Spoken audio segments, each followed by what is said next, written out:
This episode of Rainbow Brainskull is brought to you by... I don't know what it's brought to you by.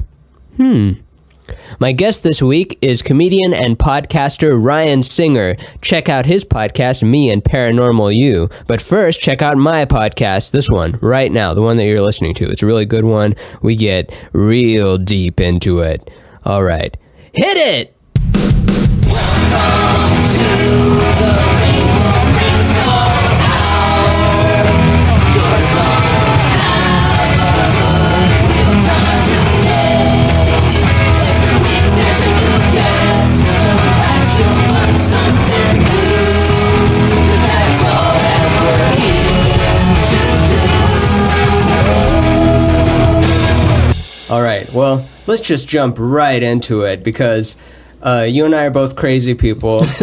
Not actual crazy people, but we love the crazy stuff, don't we? We love crazy stuff. We could go right into the, because I've listened to your Mark Maron before. We could go into your, growing up in Ohio, growing up with, religion, growing up with being the peacemaker and that sort of stuff. So if anyone wants to hear, Ryan Singer's backstory as a kid, you can check out the Mark Maron WTF podcast. But for now, I know I might be forcing it a little, but I would love to just jump right into the wild stuff. So your podcast, Me and Paranormal You, is dealing with like supernatural stuff. I'm into all that stuff. Anything supernatural. Like when I came up with the idea, I wanted paranormal to stand for anything outside of what most people would consider to be normal. Like strict Newtonian physics, just... so anything. We're talking anything supernatural, mystical. It's even gotten into the esoteric a little bit. I mean, because I've become pretty fascinated with Hermeticism,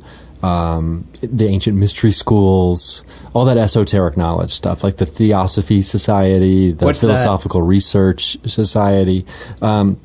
Theosophy was started a long time ago. It's a combination of theology and philosophy. And Blavatsky... Helena Blavatsky, HPB as they call her, is probably the most famous person from that movement.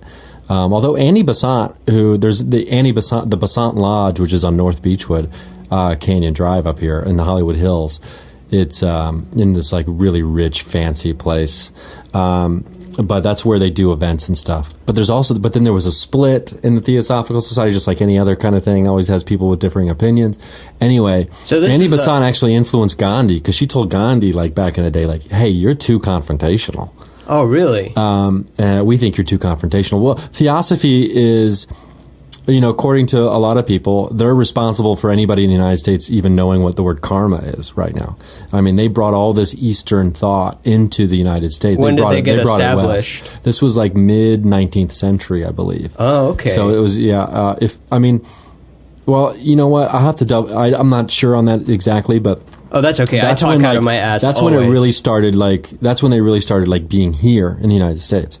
But so they're really responsible for all Eastern thought and philosophy and all this like ancient knowledge kind of stuff, even spreading around in the United States. And so it's like a common. Some people don't like it because it's like a westernized version of Eastern thought, I guess. And some people like just going straight to the source texts. Here's how incomplete my knowledge is. In my version of the world, I believe that the Beatles brought Eastern. Or not the Beatles specifically, but I see it as a thing that didn't really occur till the 60s and the Hare Krishnas and stuff. So you're saying that the Eastern, for lack of a better word, I hate the word woo-woo, but it's the current... like New Age woo is like another phrase that I hate, but it pretty much describes everything I'm into. Yeah, and I don't buy into all of it. I like to maintain open-minded skepticism, but isn't it strange that it's called New Age, but...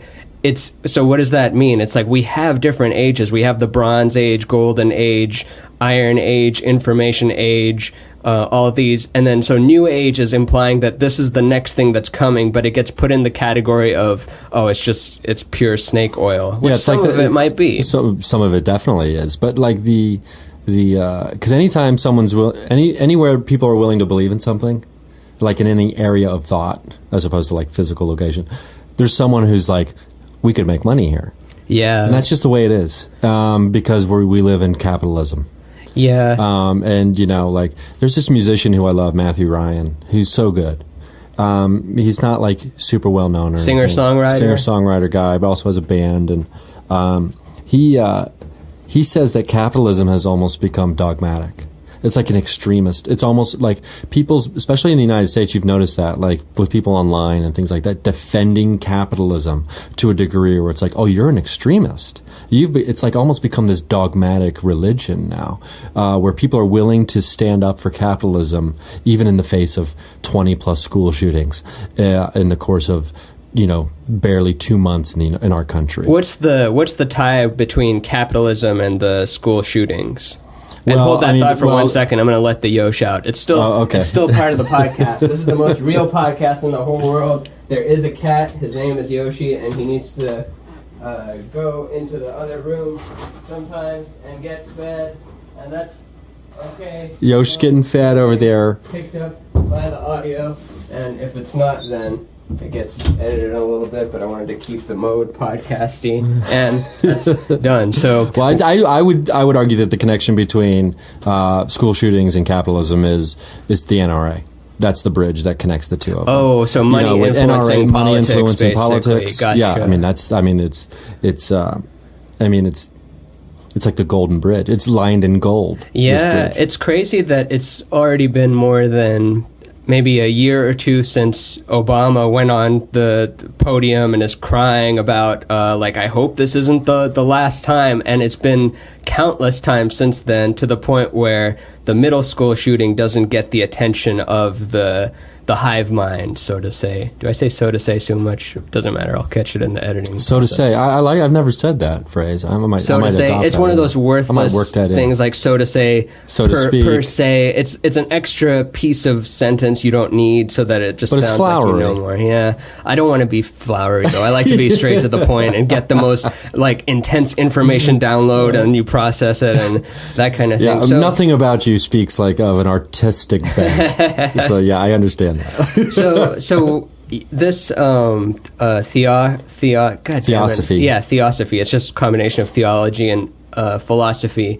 At its core, if you could sum it up into a thing, what is it? That we're all one? Okay. Well, or yeah. that Well, we're- basically, let me see if anybody's a theosophist out there listening. I Okay. apologize as someone who's been a member of the Theosophy Society. I guess am. Well, I'm not really. My membership lapsed, and I was like, You have to pay for a membership? it's like $60 a year. It's What do you get out of being in You the get like a member? quarterly magazine with think pieces and things like that. Okay, so it's just a magazine subscription. Yeah, really. essentially. So, yeah, and you probably you get they keep you up to date on events that they're doing and stuff like that. But there's also the Theosophical Lodge, which is downtown, and they're doing stuff all the time. You know Pamela Walt, probably. No, I don't. Anyway, she's great. She's a comedian. She's really into the Philosophical Research Society, which is it's like next door neighbor to this thing, pretty much, is essentially, right? There's this guy, Manly P. Hall. I don't know if you've ever heard of this guy. His first name is Manly? Manly, yeah. He's the best. With he's, L-E-E He's no or longer like- alive. L-Y. Is that Just- his real name? Yeah. Oh, interesting. Manly Palmer Hall. This dude was amazing. He was just like an endless. He lived to be almost 100 years old, and he was murdered. I'm convinced he was murdered. And his late wife, is convinced he was murdered. Anyway, By, the deep state or something? no, by these two guys trying to get all his money.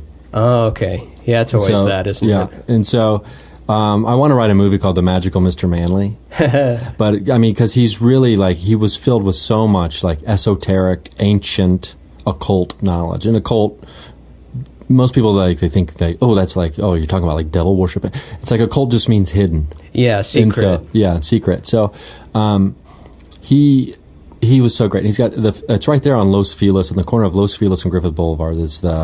That's their library and stuff, and they do the meetings there and lectures and all kinds of stuff. I haven't been yet, but Manly P. Hall was this guy who accumulated all this knowledge, about Atlantis, the mystery schools of ancient Egypt. He could talk to you about anything, man, and it was Cool. so cool. And he gives lectures; they're all on YouTube.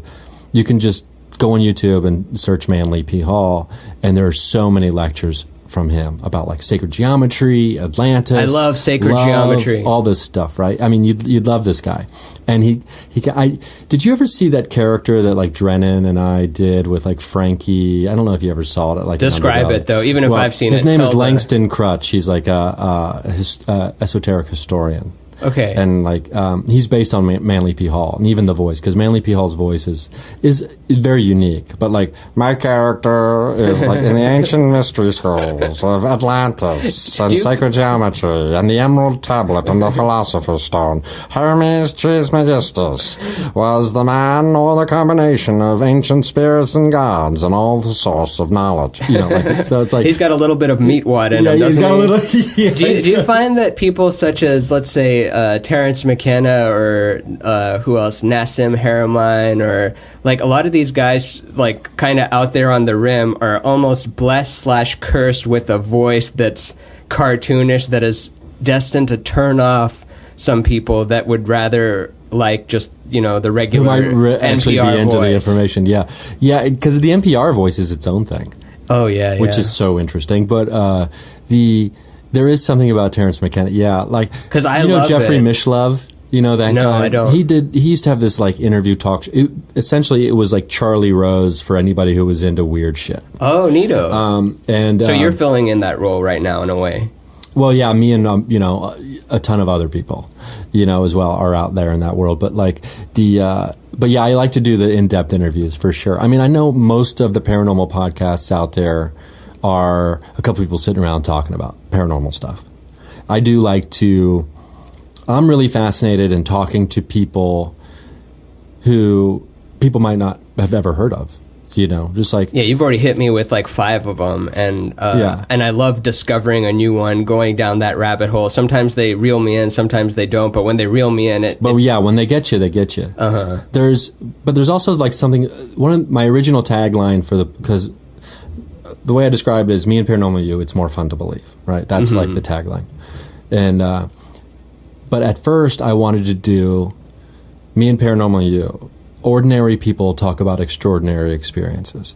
And one of my best friends, who happens to be my ex-girlfriend from years ago, she's like, no, you shouldn't, you know, just like ordinary, all these ordinary people are going to come. And it's like, she's like, it has a negative connotation to it in that way. So I was like, I never even would have considered that.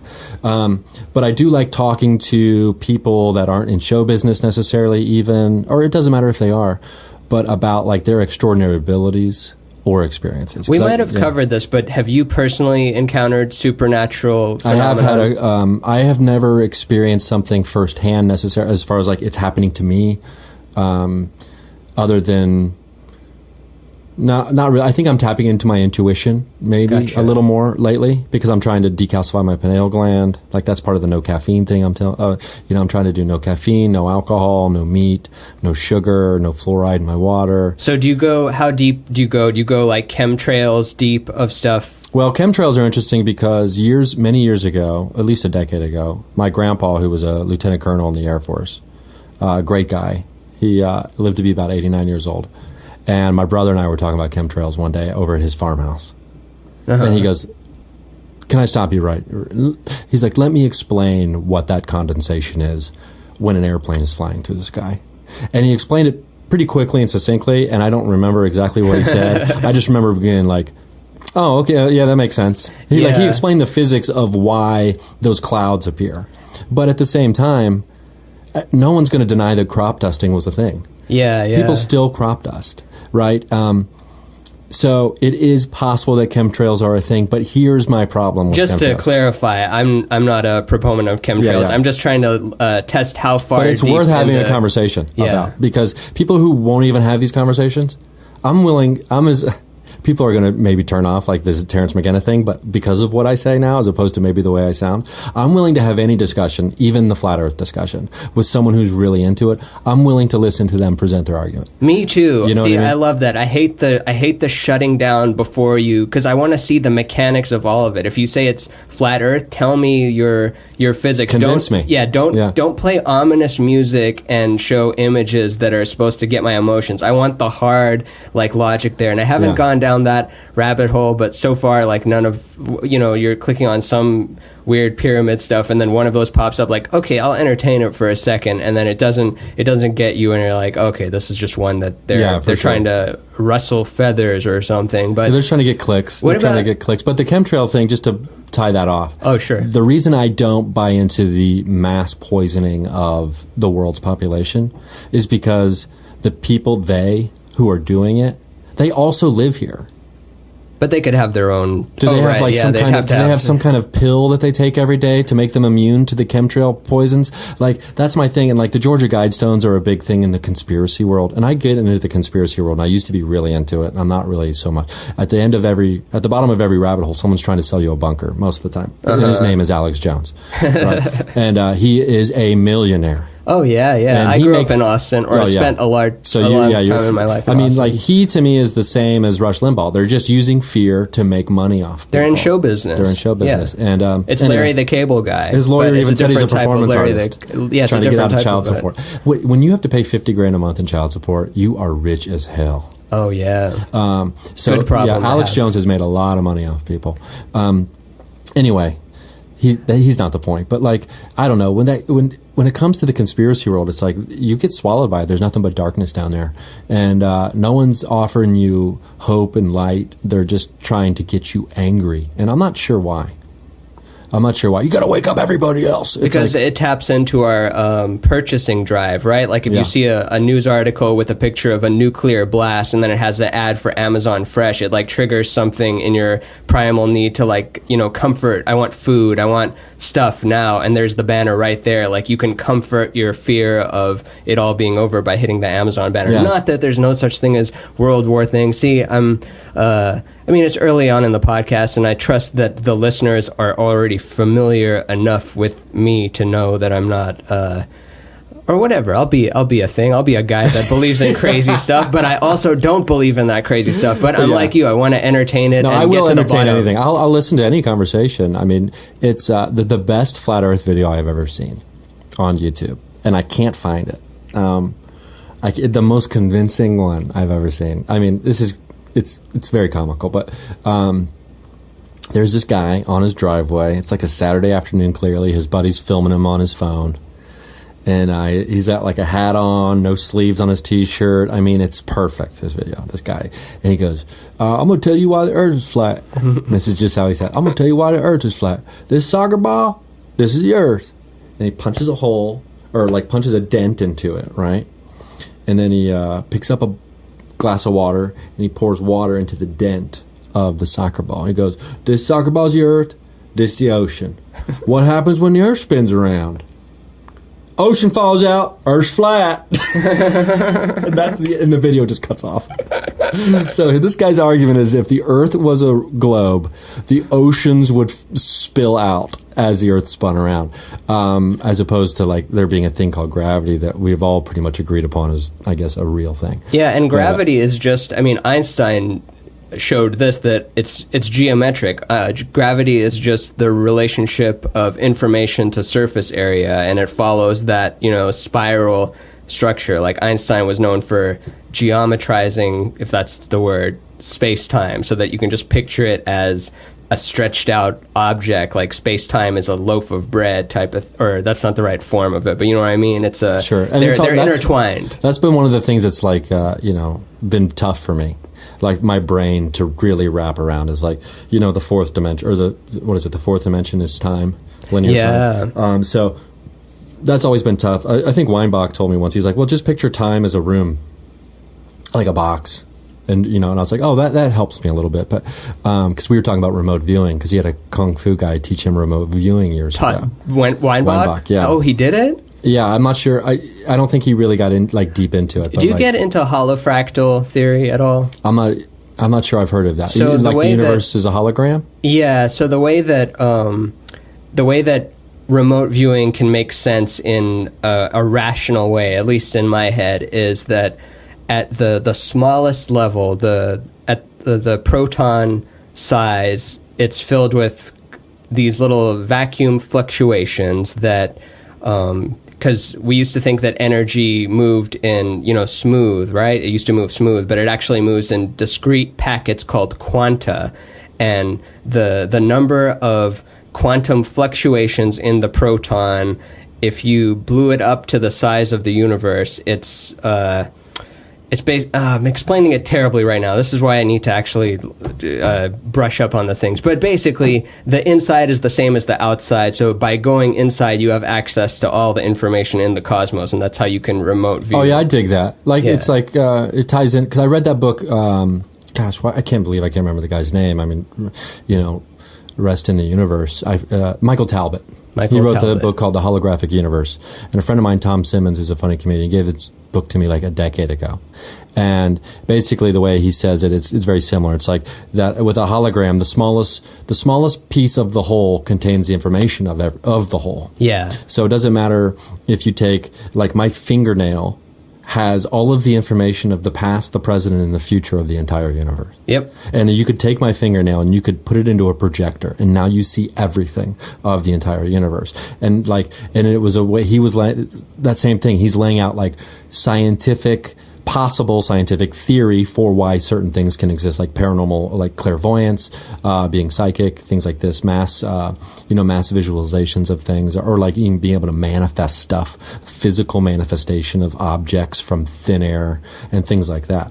But it's all very fascinating. And to me, it all kind of ties into, all this stuff kind of ties in together. I think like the more I go, because I've been doing my podcast for about 4 years now, and I do these things called 30-year bonuses. So I interview people once a week, and then I used to do them every week, but now I'm doing them every other week, where I research a topic. So I've done like 140 of them, like they're called 30-year bonuses. And so everything comes back to meditation.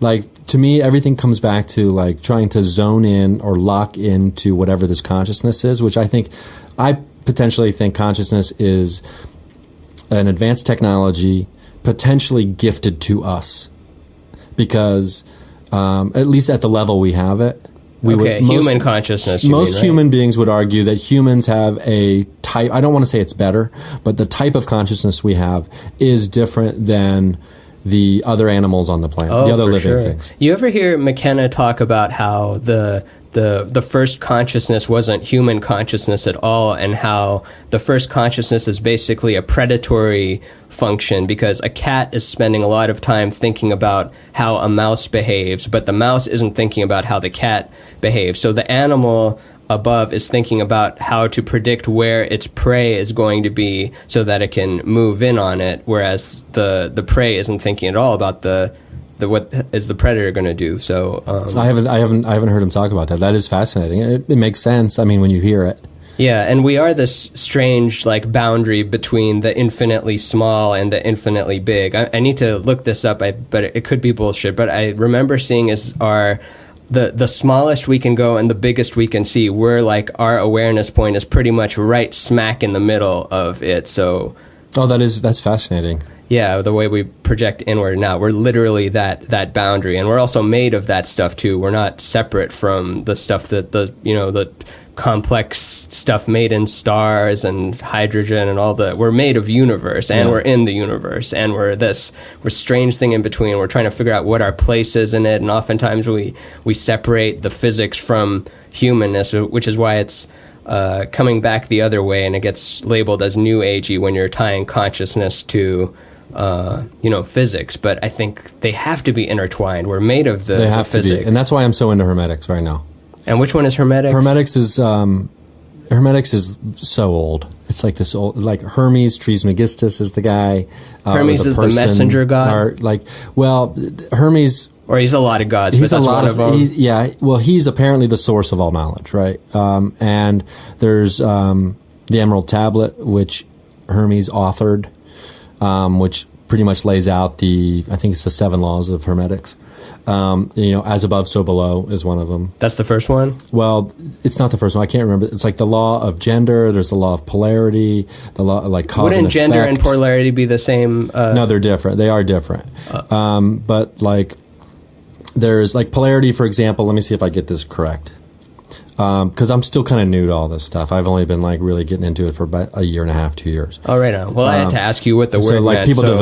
People devote their lives to it. But with polarity, it would be, let's talk about like temperature. The law of polarity kind of states that everything, just because hot and cold aren't different from one another, they're like the same. Yeah. Even though it's a way to like explain paradox, right? So they're just different degrees on the same scale of temperature, but what is hot and what is cold is relative To where you're standing. yeah, because 0 degrees is cold. But if you're negative 150 degrees, you're looking at 0 degrees and thinking that's hot. Yeah. So like there is no such thing as hot and cold. I mean, they're just different degrees of the same thing. Of motion. Love and hate is the same way. They're on that same scale, like of emotion, right? So you have all these ancient laws that have been laid out that are scientific in nature, and they go deep, deep, deep, deep. And I haven't even gotten past like the topical level really yet. But science eventually comes around and starts, after like discarding all this stuff, like this is like crazy woo shit, right? Yeah. And then eventually science catches up and is like, well, it turns out that they actually knew, whoever had this information actually knew what they were talking about. And yeah, we moved. It's like giant... it's like the acupuncture thing. Oh yeah, it seems like complete. How did they know? Of course. How did they know? Yeah, all needles in someone's yeah. back. It couldn't be. And just because I'm a believer in, or I'm not a believer in anything, but I strongly watch and entertain literature and film talking about the fact that we were able to move these giant objects thousands of years ago across mountains and valleys and rivers and stuff that we can only... So you're into Graham Hancock then? Actually, I haven't gone down the Graham Hancock rabbit hole. I like what he's doing. The times I've heard him talk, I don't want to go on record as talking shit, but I want it to be a real podcast. But something that turns me off a little about him is how he seems, rightfully so, frustrated with the regular... the scientific community. Yeah, and it's like, and the scientific community will have you believe that it would, but it is not the, like, it's like, you can leave them out of it. Like, tell me your actual Yeah, I mean, thing. it is. But he's probably not that at all. I'm probably just projecting a character. I don't know. I mean, he's devoted a life to being, pushed out of the mainstream conversation. Have you seen The Pyramid Code? Yes, I have. I actually got to talk to Dr. Carmen Bolter, who put that together. Oh, awesome. On the podcast? Yeah, I just emailed her like a couple years ago when I saw the thing, and I was like, I'd love to interview, and she agreed. She's in L.A.? No, I don't know where she is, but we she just did was around? Skype. We did Skype. Oh, Skype? That's so cool, though. Yeah, but Graham Hancock, his book, I haven't read his second one, the follow-up, where he has the smoking gun to prove his whole argument. But Fingerprints of the God is very good. I mean, it's a textbook, so it's like, it takes, and it's huge, so it takes forever to read. It's like a tough read because it's so thick and like content. But it's a very compelling argument that he lays out about an advanced human civilization that lived on Earth. Yeah, nothing to do with aliens. Nothing to do with aliens. It's just forgotten knowledge. Like, we forget stuff over time. Like, as individuals, we forget stuff. Why wouldn't we, as a species, also forget stuff? And you know sometimes? what's crazy to me that I just can't wrap my brain around? And I just talked to this guy, Bernie Taylor, who's the author of this book called Before Orion, and he's laying out in the Castillo Cave. There's artwork called the Gallery of Discs. Okay, it's it's like 38,000 years ago, right? It's these like, there's like 80 or 90 these like red discs in this cave that is like some of the earliest human artwork ever.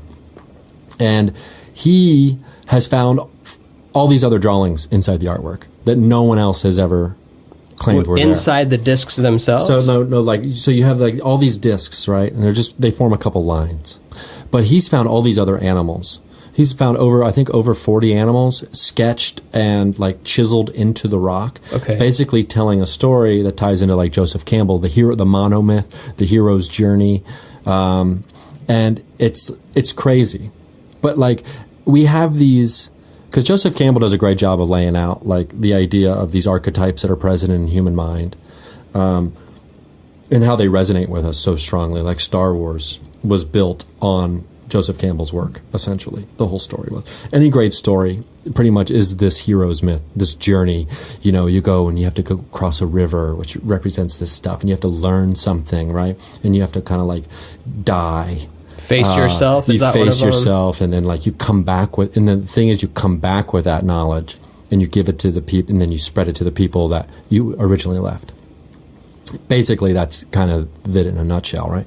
And so he's got the argument that this has been happening forever. Like in our most ancient ancestors, we've been telling stories to each other, and it's always, but there's this collective memory that is born within us, in our DNA somehow. Much like the way, if you watch Planet Earth documentaries. Oh, yeah.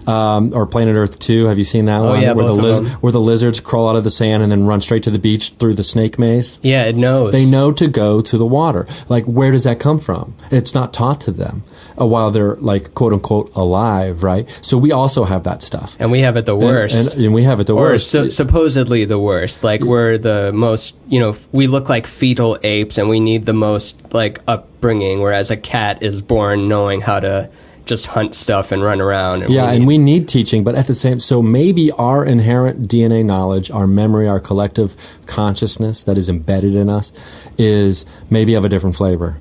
Because we have these, it's not been proven necessarily, I guess. I mean, I don't know, I could be wrong, maybe it has been, but that we have, like, from the moment we're born and we're conscious as an animal, we have millions of years of memories in our DNA already waiting for us. Can we tap into those? And if you're into, I'm into reincarnation and all those kinds of things. So it's like, so it's a build up almost, like your disc is getting filled and more filled and more filled. But like the idea that we have these memories, right, collectively is so cool to me, because what it means is what we do here affects the collective consciousness, right? So what an individual does every day has great impact on the collective future of the species. So it's like, my big question now is like, what am I doing here, man?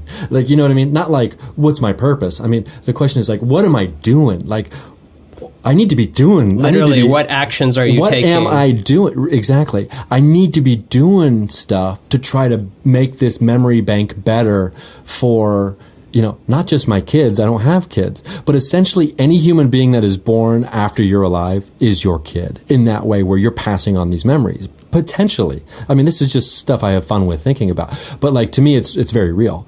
And it's like...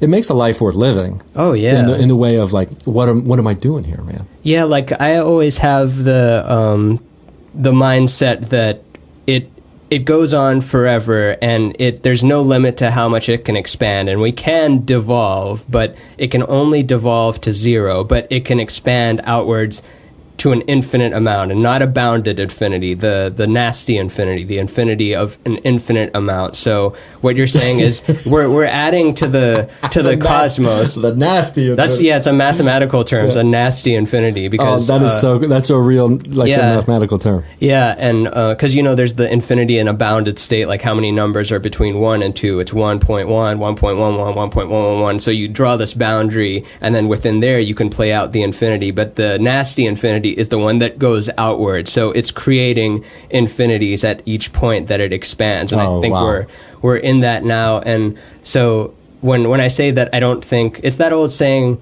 nothing lasts but nothing is lost. So the early universe didn't have iron, and we need iron in our blood to actually live. We need a lot of stuff, but the early universe just had hydrogen, and it's just hanging out there, not a lot happening. And then if you cut the time in half, after that we get helium, we get oxygen, nitrogen, we get these more complex structures, and then they form molecules, and then we get the biosphere, then we get life, and then from life we get complex multicellular life, then we get mammals, and then we start to eventually get culture, and then it starts to get really weird, from going to hydrogen to starting to get these cartoons, like there wasn't such thing as a turtle, and then there's Teenage Mutant Ninja Turtles, and then that doesn't go away either. You think of it as a cartoon in the 80s, but it's still around. They're remaking different versions of, like, rebooting of the Teenage Mutant Ninja Turtles. So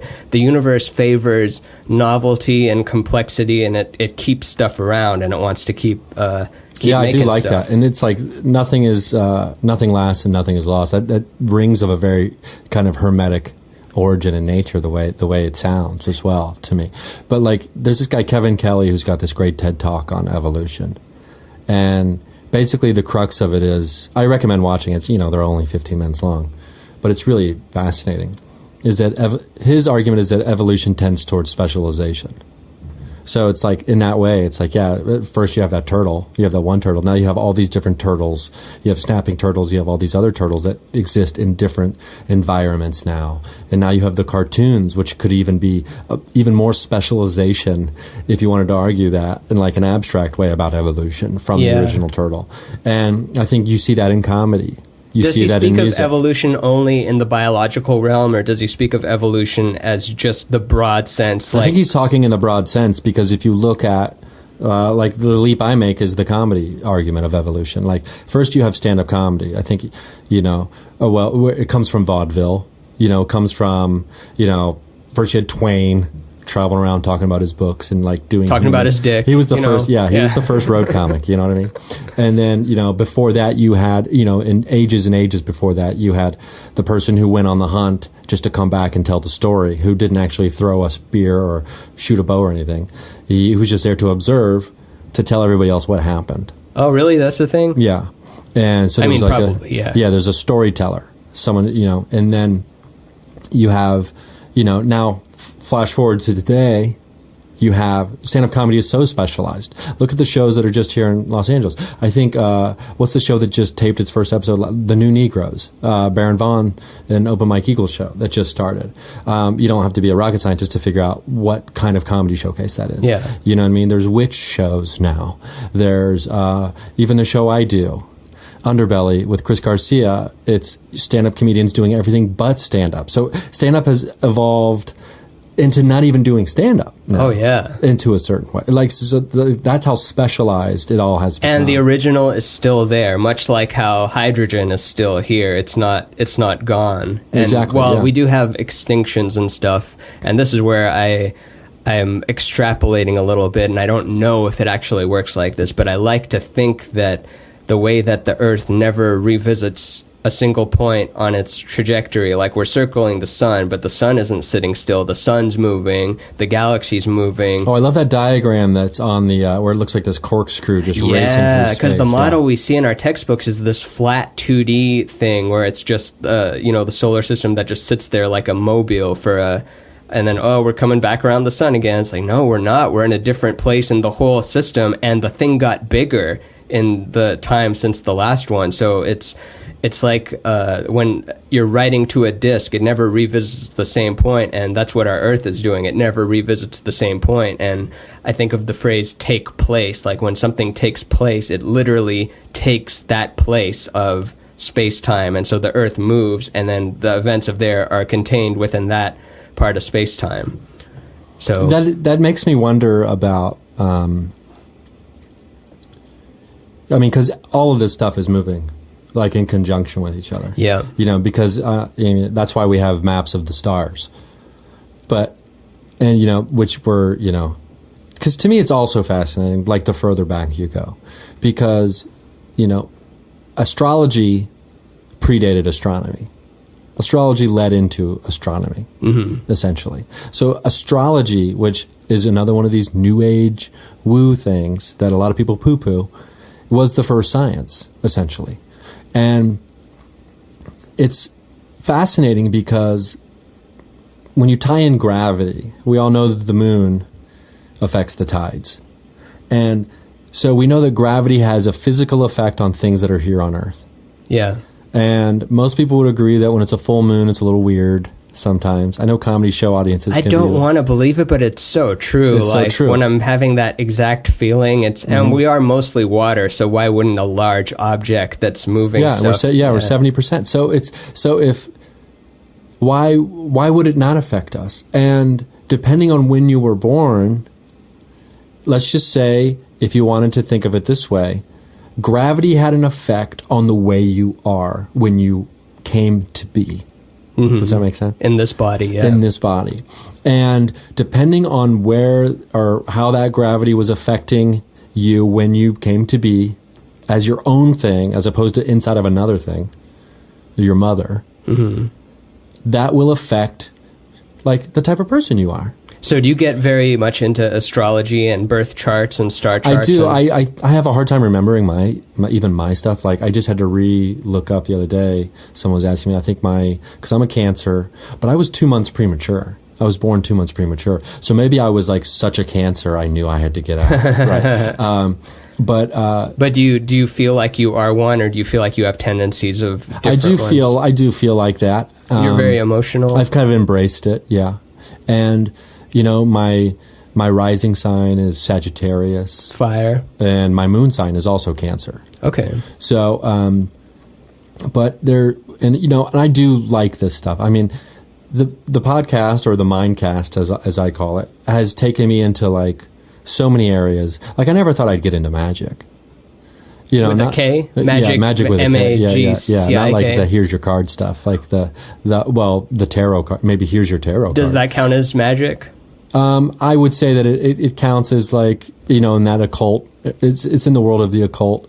Almost every witch I know reads tarot. Knows, oh yeah. Or almost every witch I know at least has some kind of divination tool, or something, like whether it's runes. Fun. And even when cards, it doesn't work sometimes, and it says that, it never says exactly what's going to happen. It's very vague, but sometimes its vagueness is dead on, and then other times it's, I don't know what it was talking about. I think good advice for me that I usually tell people, and again, I'm no expert in any of this, but I'm just a very curious person who likes to kind of dive into it all.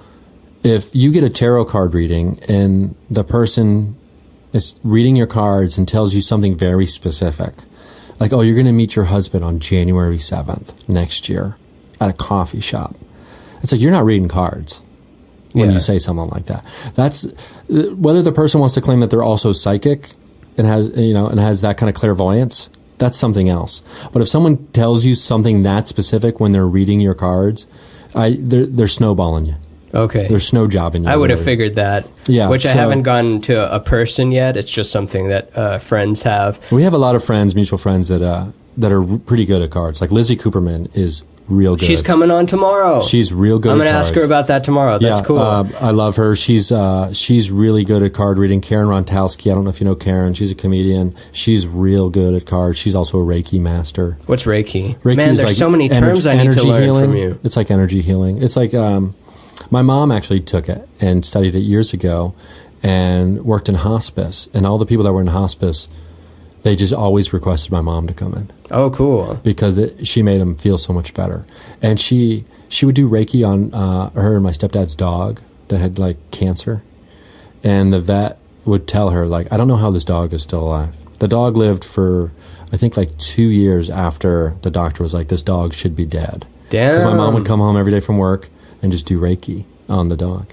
So that ties into like being able to see aura, and then you get into like a lot of this, a lot of people call it hippie shit, which, although, and it all, to me, it's all in the same neighborhood as even like UFO abductions and aliens and sightings and things like that. Like, to me, it's all in this world, right?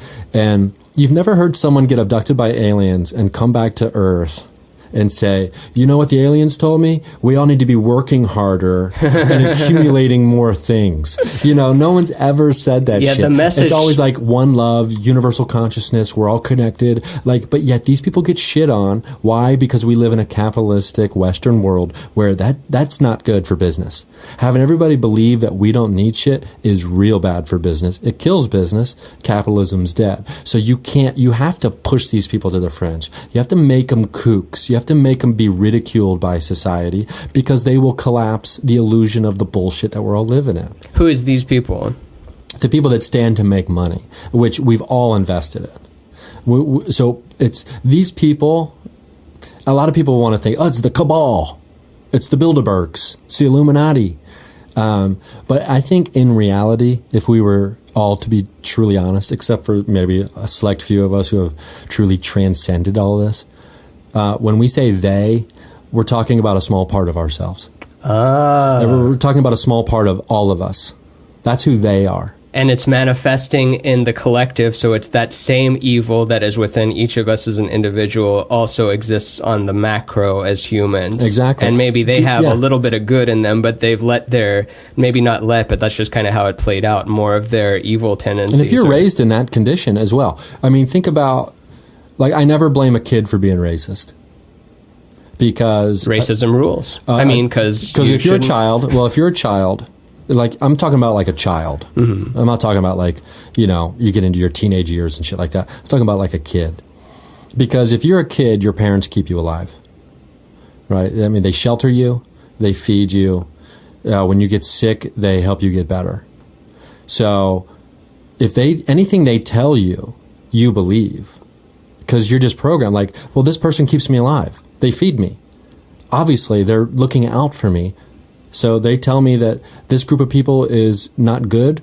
I better stay away from this group of people because they care about me. They love me. They keep me alive.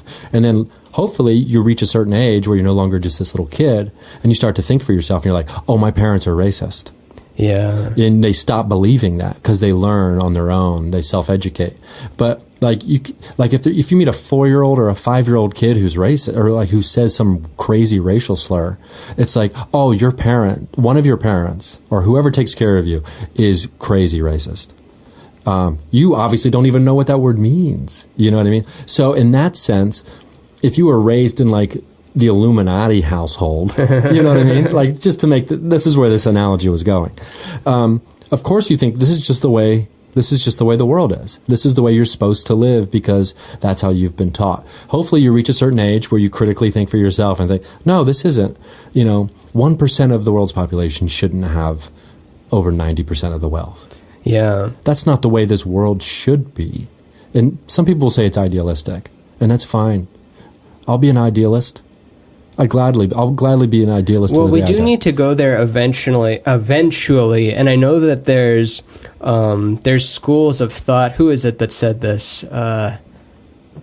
Something about it that ratio is present in nature, and while capitalism isn't good, it's not something easy we can fix by just changing it to socialism. It's still going to have that dynamic, but when you look at, I might have talked about this 100 times already on whether it's this podcast or another podcast, but ultimately the goal of any system in order to not dissolve or disintegrate is you have to work as a collective, and it's the reason that humans are at the top of the food chain, not because something changed in our brain all of a sudden. We started working as a larger collective, and the same thing happened with single-celled organisms because you have a set number of receptors that can take in sensory stimulus, because otherwise you just don't have any surface area. Like the analogy the guy uses is like olive slices on a bread and butter sandwich. You can only fit so many olives on there. It sounds like a bad sandwich, but that's the only surface receptor. So then instead of biology being about one big monolithic cell, the paradigm is, oh, what if we got together and then we shared information from my receptors and your receptors, so the cells maintained their individuality but still worked as a collective. And that's what they're saying we need to do as human beings. So maintain your individualness, but we do need to work as a big whole, which we might already be and not be aware of. The Earth could have a consciousness and we don't know. We could just be the stomach of the universe. Yeah, we're something of the universe. Right? We might be the I don't know. I heard like this. George Carlin said, we're the plastic makers. Like, Earth doesn't judge plastic. Maybe that's why it created human beings. It wanted plastic for itself. It didn't know how to make it. It needed us. For itself. Yeah, that was a very good Carlin. Yeah, a big shit. It needed plastic for itself. Yeah, it reminds me of if all of the birds in the city of Los Angeles got together right now, they'd clear out where you live, this whole complex, this building. Everybody who lived here would be out on the street in about, 6 minutes. Yeah. If all the birds decided to get together and talk and be like, we want that building. Guess what? We're gone. Oh, yeah. Or we're not in this building. Ants could do it easier. Yeah, ants could do it easier. You ever see that video of, it's like 10,000 bees taking on one of those giant Japanese killer hornet things by grouping together and flapping their wings so much that the hornet dies of like a heat stroke. It can't take the heat of that much energy around them. So they figured out this strategy of grouping together to take on the... It's amazing to me. It's this whole idea of being able to learn and adapt. Adaptation, I guess. It's so fascinating to me, and we will adapt to anything. I mean, I think we'll adapt to disclosure once that happens very quickly. What's disclosure? Disclosure like? is when we know that there's aliens here on Earth already. Oh, so alien disclosure. Alien okay. disclosure. Yeah. And some would say that soft disclosure has begun finally. There's this whole world, right, of whether you want to call it the New Age world, where you have Gaia TV. Are you familiar with Gaia TV? Yeah, I almost get it, but then I just don't. I have too many subscription things, so I Gaia don't get TV it. is like the network of this world, of this new It's consciousness Netflix world. with New Age stuff. Yeah, it's and New Age chakras Netflix, and aliens, pyramids, all of it. Well, a couple of the big stars of this world are out there promoting this timeline. Well, it's all about alien communication and cooperation, and it's about like the cabal, right? It's got a little bit of everything. Cabal is meaning like a group from the Kabbalistic traditions. Yeah. Which, you don't have to be a rocket scientist to understand that the richest people in the world all know each other and talk to each other. My roommate's reading this book called Dark Money right now, and I'm the guy who talks about a book someone else is reading, right? Like, what an asshole.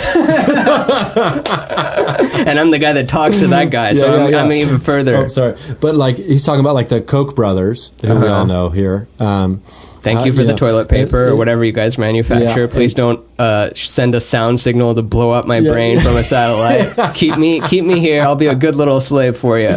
That's about how they, essentially just started. They took over departments in universities, or the science departments and things like that, to kind of like push their narrative that helps them make money. Like the scientists that are all against that say global warming isn't real. Is Koch brothers fossil fuels, or what is? I know they're like oil and fossil fuels. Okay, yeah. So that's why. I've gone down the free energy rabbit hole, and anytime I meet someone like my brother is a professor, so he knows all the engineering, electrical stuff, and is connected to all those. So I'm always trying to bring up, like, is there anyone working on toroidal flow energy? That it's basically what Tesla wanted to do. Is there's free energy already, and you draw it from the vacuum, like the force that. When you zoom in, who said it? Was it Planck? That basically space isn't empty; it's filled with the most violent physics imaginable. There's like infinite energy at the Planck scale, but once it manifests into physical reality, it's lost that energy. So it's how we tap into it without letting entropy lose that energy. It's like when we got to put a piece of tape over the balloon when we put a pin through it. Yeah, you know what I mean, as opposed to just because the balloon gets away from us. We can't travel through space with combustion, right?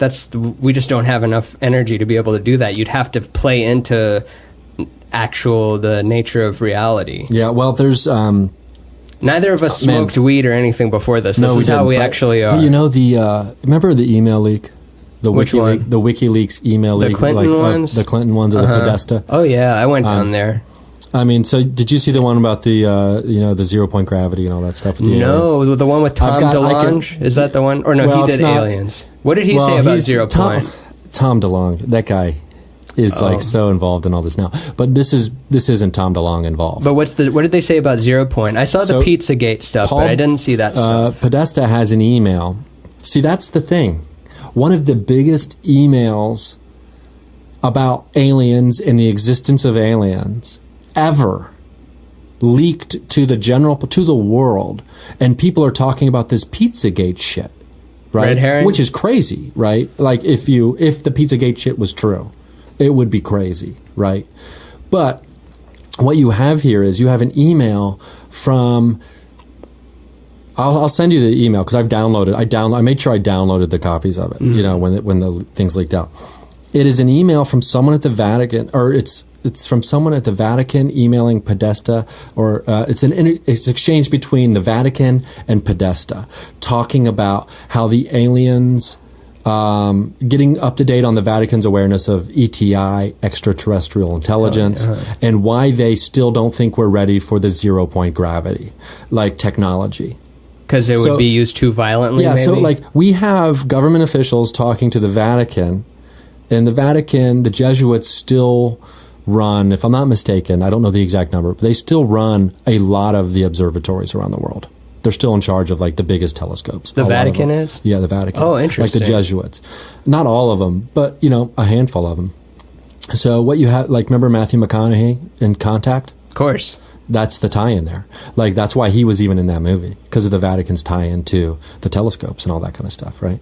You mean in the movie, or why the actor was... In the movie. Okay, in the movie. Yeah. So what you have here is you have the biggest leak, in my opinion, about disclosure in the history of modern times.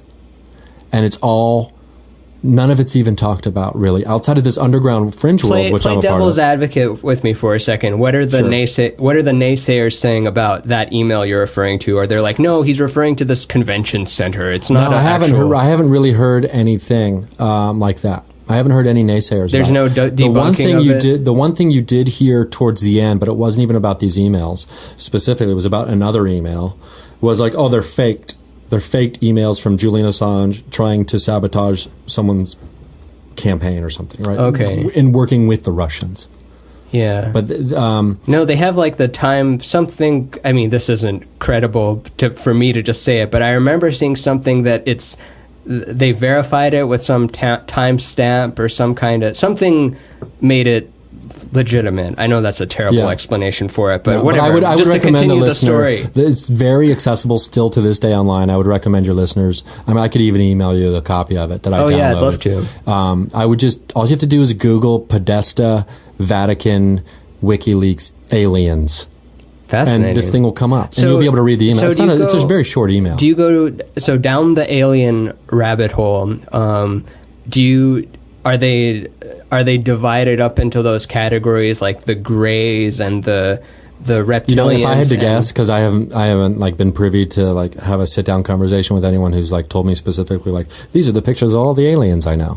You know, I haven't had that conversation. I do let the aliens know that if once they're ready to start doing podcasts, they should do my podcast. Oh, that'd be awesome. I'll do second. I'll cover everything you didn't. So I put that invitation out to the aliens that they can come on my podcast and announce that they're here.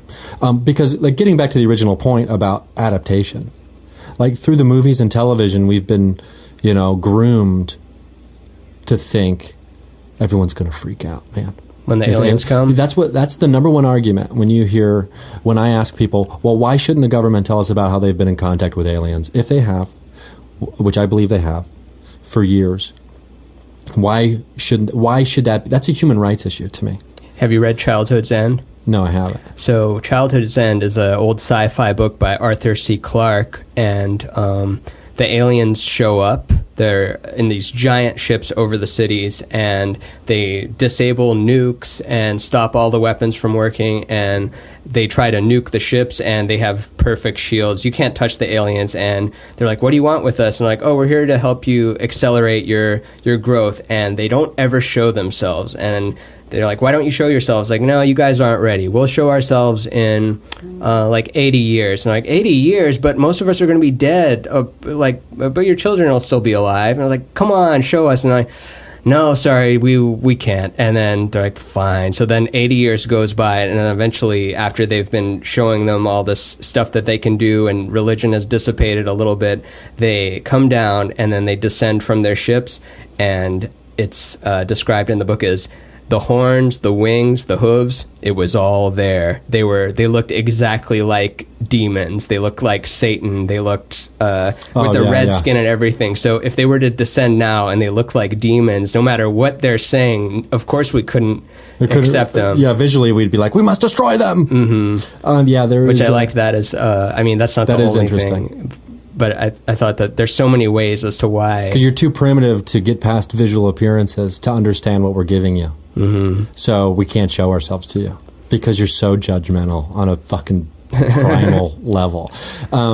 Which, I guess, if Shane Moss was here or, be like, well, that's, your instincts. I mean, there's a reason why you get scared of certain things that you're supposed to stay away from or whatever. Actually, Shane has one foot in the extremely empirical world and one foot in the completely it can be anything world, just because his journey has led him to see. I always used to tell Shane, I was like, I always love when I talk to you like right after you've gone in because you're more of a hippie, and then you can always tell like how long it had been since Shane had been in. Yeah. Because like depending on like what level, where the which balance we're referring was. to DMT, right? Yeah, which we can say that because he has a whole hour on DMT, and we don't have to we don't have to not talk about his dimethyltryptamine use, which led me to, I was going to ask you this earlier and I forgot to, but Shane, I know, had a very religious upbringing, so he pushed the other direction and went super, materialist science route, where even after his first DMT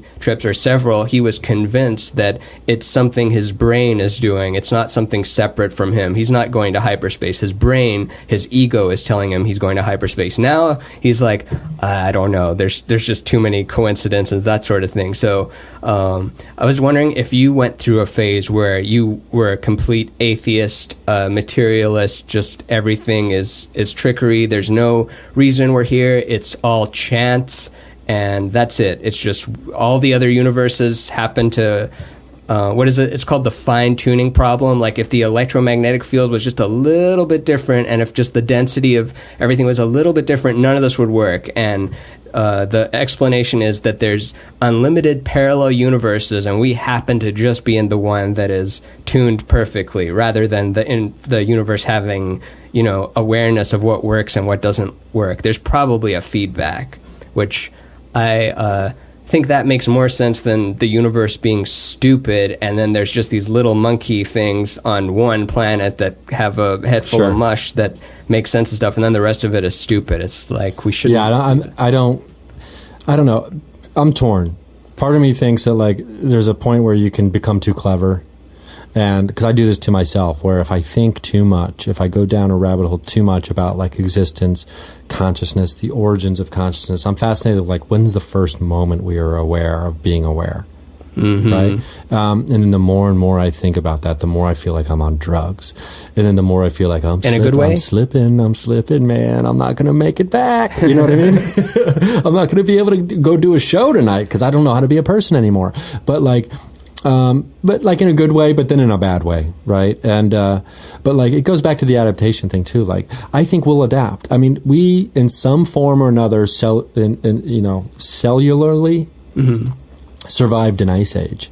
Oh yeah, we can survive knowing that the neighborhood in the universe is bigger than we thought, right? As far as aliens, but like everyone's like, oh, we'll freak out if the government tells us about aliens. It's like, no, that's just what you've been told in TV and movies. Have you thought about it? Have you really thought about it? Or are you just spitting out something that you've seen? And most of the times, I think it's just regurgitation of the images that we've been fed about what we would do. And sure, would there be some freak out? Probably. But it wouldn't be this global freak out where everything melts down and there's riots and looting and all this other kind of shit happening everywhere. It's like, we would all be like, dude, I mean, to me, it's the number one thing. It should be the number one issue in every presidential election. The disclosure, tell us about the aliens. The disclosure party is something that needs to be a real thing. Do you think all the presidents know? I think they don't. Do you think when, let's say when Trump gets inaugurated and Obama has that walk with him down the hallway and tells him stuff, you don't think he tells him about aliens? I don't think so. I mean, the head of the CIA knows. Just CIA. But the president, who knows? The NSA, who knows? There's all these, Are you familiar with Laura Eisenhower? Eisenhower's granddaughter. She gets really deep into, messages from Arcturus, the Greys, the hypnosis of our, we're in the Matrix and it's hypnotic, the thing, and there's bad aliens and good aliens. Who are you going to believe? You know what I mean? Like, you've got David Icke over here saying one thing. David Icke is he's the reptilians guy, the guy who's pretty much all about is that him? No, that's he's no longer alive. But Jeremiah Sitchin. The guy who started Sitchin. My friend liked Jeremiah Sitchin. Yeah, and this is like a decade ago. He might think it's ridiculous now, but some people would claim that the guy is he's an untrained translator of I think it was the cuneiform, and like that's not what it says. But other people say, no, this guy cracked the code. He cracked the language. He's translated it, and this is the history. And it, whether you want to tie it into the Great Flood myths and all this other kind of stuff, I mean, it all kind of ties in together. And then you bring in Graham Hancock, with the meteor, the cataclysmic event that happened, and that the pyramids are older, that there's water damage on the Sphinx. What do you think the pyramids were? Together. I'd like to think that power generators. That seems like a pretty cool explanation. But it's for sure not tombs, right? Well, the river used to be right by them. Or the water used to be. They used to be right up on the water. If you go back far enough, and believe that they are older than they tell us they are, that they're essentially they could be hydraulic plants. And some people would say that, oh no, Jesus, when Jesus disappeared and went traveling, he went to Egypt, got into one of these chambers, boom, he got like super juiced. You know what I mean? Yeah. Like super transcendence juiced, like steroids for your soul. And came back. Same with I believe. So here's another crazy thing, which actually, if you follow the logic, it is actually very interesting. But the Ark of the Covenant, are you familiar with the Ark of the Covenant? Yeah. Was potentially a container for black hole technology, which when described in the literature and visuals, it has a vortex going up and down, and you had to wear special clothes when you're near it. And something about Moses escape or leaving Egypt and then being chased after he was allowed to leave, supposedly being son of Pharaoh, knew that about this technology and then took the ark with them, and so they were fine to leave until they took the power source. Then they took the power source, and that's how he was able to split the sea and all that. Or it's all metaphors, and that's complete bullshit. But the thing that I saw on that, describing it as an actual technology of it is crazy. Like to have these. I mean, I'm trying to win the Powerball. Get it right on the money. I'm trying to win the Powerball because I know what I would do with the money. I would be Indiana Jones. I would be going on expeditions. I have met this one guy who's a Vedic astrologer. There was this this is going to sound stupid to some people probably, but there was this paranormal dinner party I got to go to once, right? Cool. And it had one of the first guys that ever went to Roswell to investigate Roswell. It had this Vedic astrologer and his wife who had been abducted by aliens at one point and also had a hybrid that she miscarried. There's a cryptozoologist, someone who just kind of studies and tries to go find cryptids. Well, you said there's a hybrid that was miscarried. Does that mean that there are supposedly hybrids walking among us that were not miscarried? I would say yes. Are they? Are they bestowed with any extra normal? To be clear, I'm saying activities? yes. I'm giving you the affirmative when you said supposedly. Oh yeah. And just to clarify all of it, the whole theme of especially this episode is we're just going balls to the wall with the crazy things that we've seen before. And we haven't even talked about alchemy yet. Yeah, we can put it all in the box of it's all supposedly it's supposed we could have gotten, if this is a multiple choice test, we could have gotten a 0. We could have gotten all of these wrong. It can be the curtain unfolds. Sure. It's there's some crazy shit, but you guys during that podcast, that was wrong, that was wrong, that was wrong, that was all wrong. Except the Podesta emails. That's the one thing we got right. But not necessarily what they're talking about. He could have just been we won't give that 0 point. It could be code. It could be governmental fake. code. But what we take away from it is what's important. When you leave here and I'm reflecting on the conversation we have, I'm thinking of these crazy structures, these power sources, these alien things. Whereas if we were to just talk about, I don't know, baseball or something, which nothing wrong with baseball, but I'd have I'd have a different world in my head. And I want it's just about talking in the world we live in, because existence itself is very strange. There's no reason there should be any of this. The fact that there's a form means anything is on the table, and the more you think about it, the less you feel like any of it's real. And we're hypocrites because when we talk about aliens or something like that, then it's it's woo woo. But if Elon Musk says we're living in a simulation, it's ooh. So if we're in a simulation, then all this supernatural stuff is just normal. It's not supernatural. It's part of the simulation and how it works. We're entering one of the most fascinating times of history, not just because we're alive, but I imagine anyone who's alive thinks that about their own time.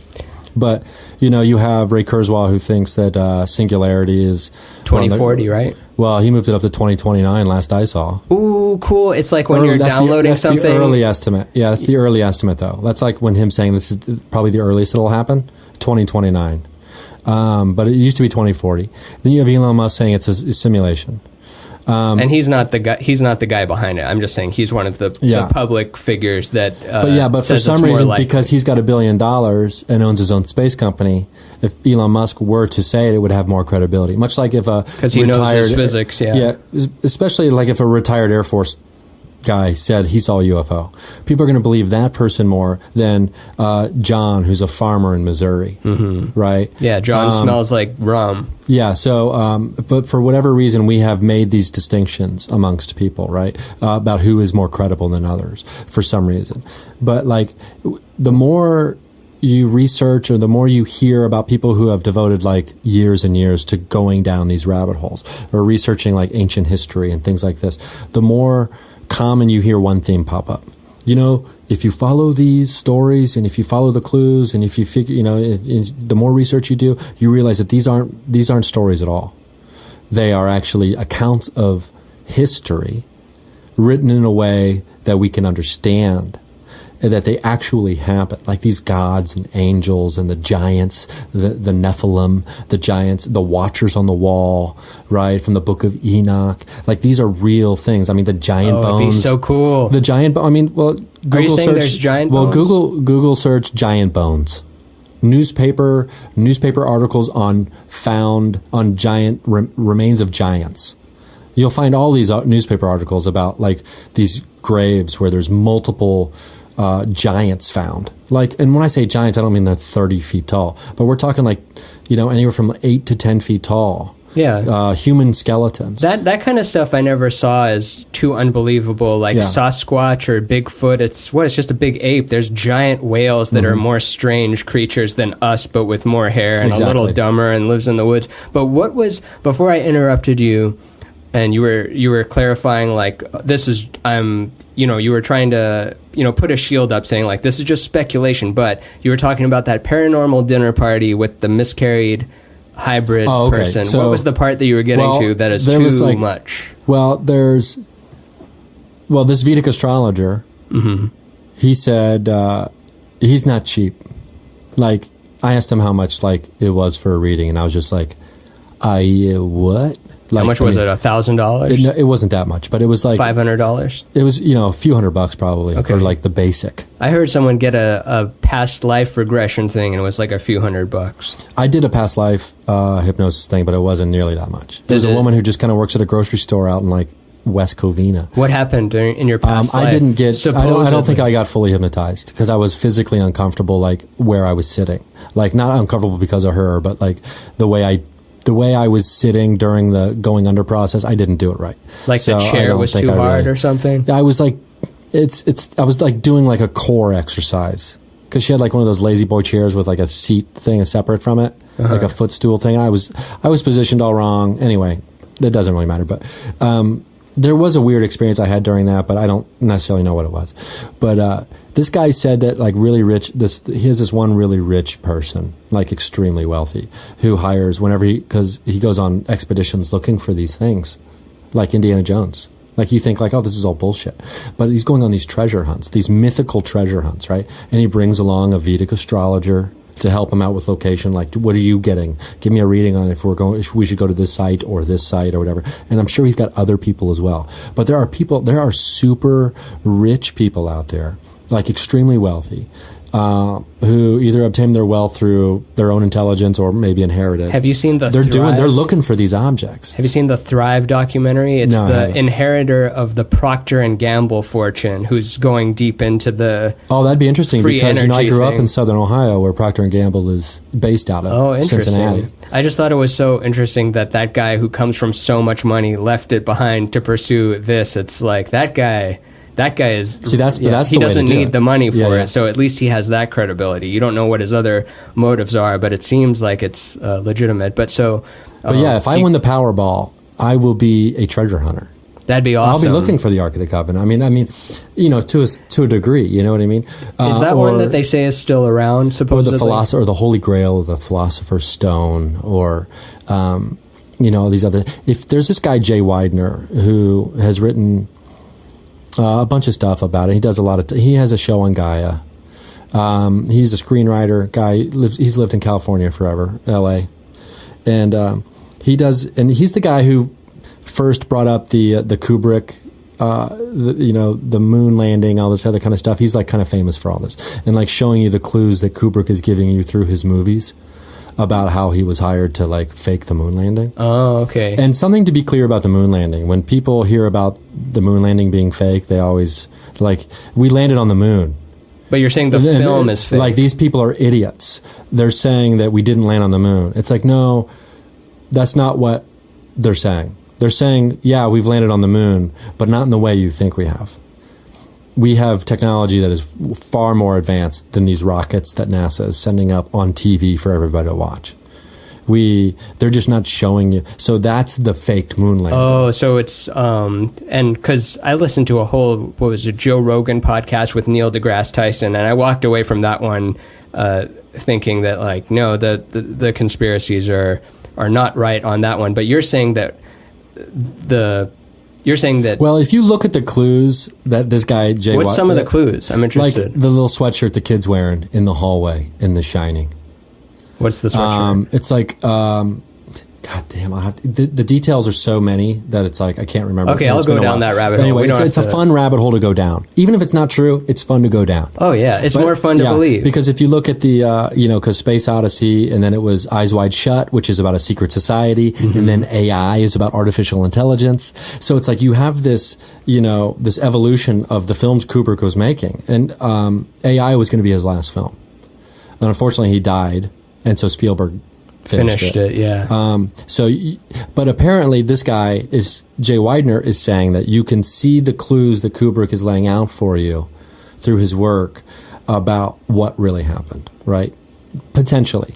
But this guy's also huge into alchemy, which is like, alchemy, which is chemistry of God, and it's about most people say it's transmutation of any material into gold. But really that's not, I don't think, well, what it's like about. they It's wanted about transmutation of the soul is really what it's all about. And apparently there are people who are into alchemy. And if you ask Jay Weidner, potentially you can live longer, right? You can figure out how to live longer. Don't lobsters live forever if they weren't eaten? I thought I heard that about a certain gene species of age? alligator too, that if they weren't affected by human encroachment or other conditions. I didn't know if it was human. I thought it was just other predators, but yeah, it could be human. Yeah. But anyway, this alchemy argument is about, this is so much to talk about, but it's like the Freemasons, right? And they're a secret society, not really. You ask someone, hey, are you in the Freemasons? They'll be like, yeah, I'm a Freemason. They won't be like, who would you hear that? They don't give a shit. I did a show in one of their buildings with Reggie Watts. It was 2 nights in a Freemason lodge, and it was all these pictures of old guys with their sash. And I think that the lodge was probably built to the dimensions of Solomon's temple. That's like really the sacred. So sacred geometry is a huge thing for Freemasons, and you like that. Yeah.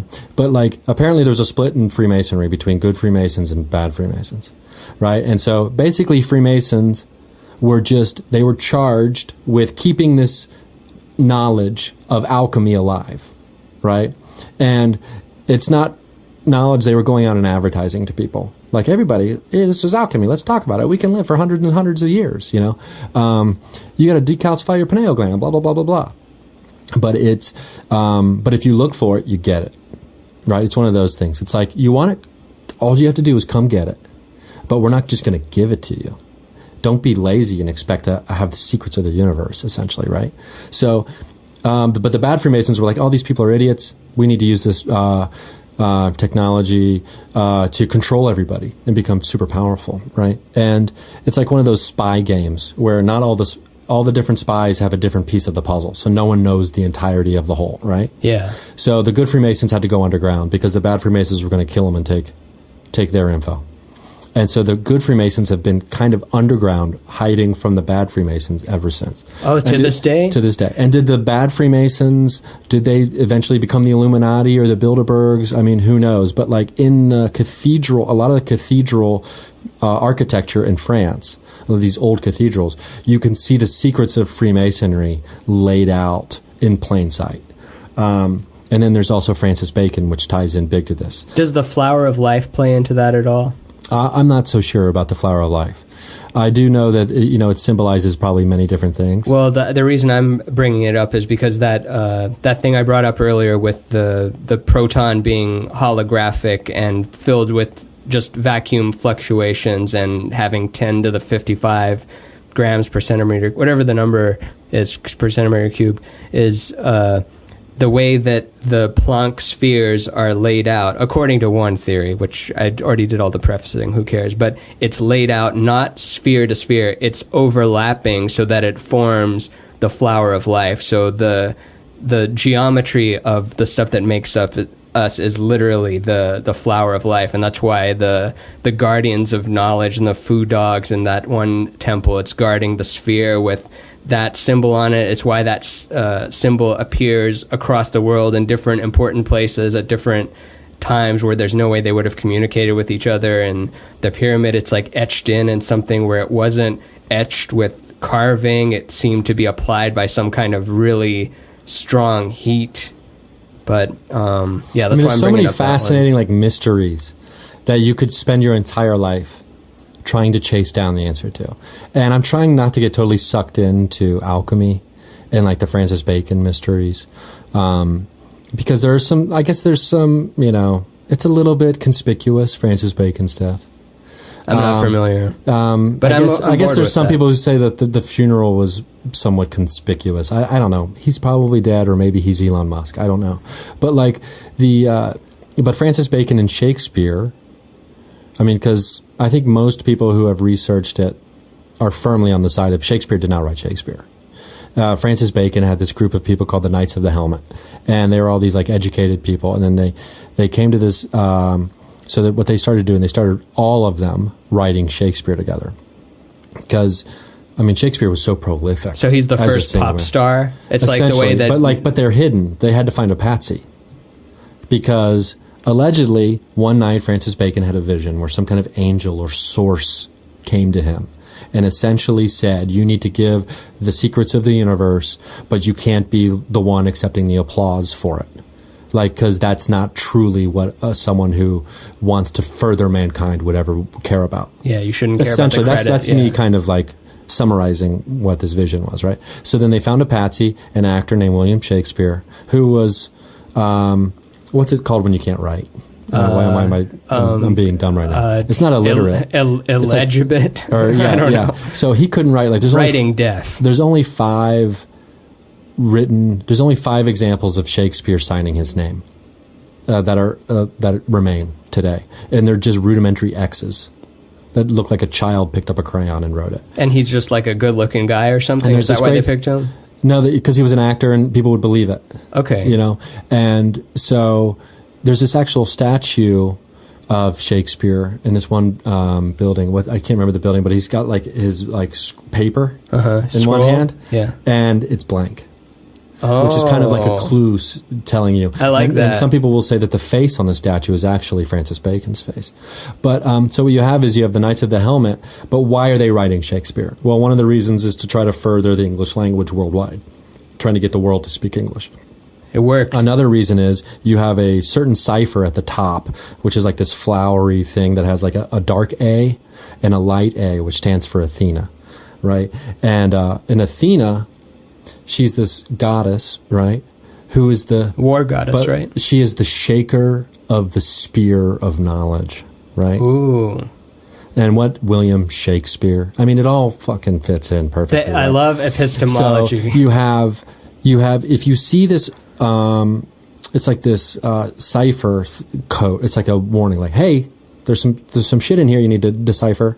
It's like this heading. It's this flowery drawing that's a heading on the original works of Shakespeare. So you have to get the originals, right? Or the first couple editions maybe, because then they took them out eventually. But that is a clue, like, okay, now some code follows. And if you can decipher these works, if you get these things, right, you will have the secrets to alchemy, apparently. Cool. According to Jay Widener.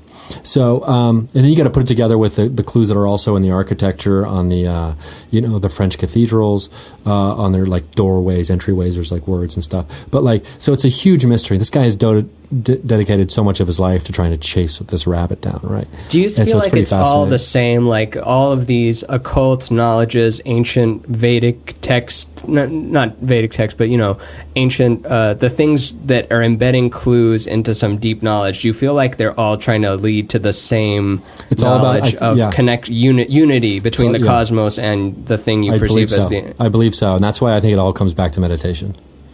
Because if you can lock into meditation, you can see the same things that you see when you smoke DMT. You can truly become aware of your selflessness. You become what in Hermetic sometimes they'll refer to it as the I and the me. Yeah. But then there's something else outside of the I and the me, even, right? The witness. I guess it's the witness. You hear the phrase ever, if the voice in your head is you, who's the one listening?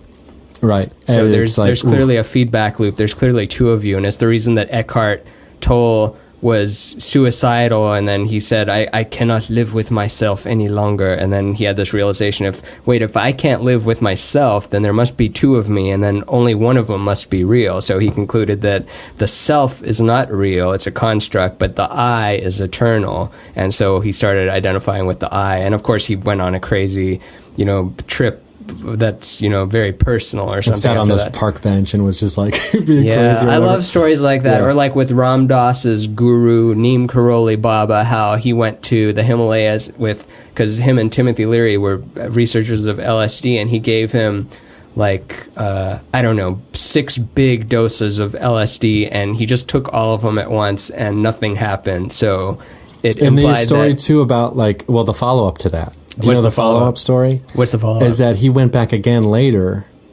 because he said that part of him, even though he knew he should, because this is a story he told. There was a Ram Dass lecture on the Bhagavad Gita. Uh-huh. It's like a 12-hour audiobook kind of thing you can get. And I would just listen to it hiking around or driving around the country. And he went back later and had more. He gave Neem Karoli Baba more? Well, because he thought that maybe Neem Karoli Baba didn't do it the first time. He palmed it or something? Yeah.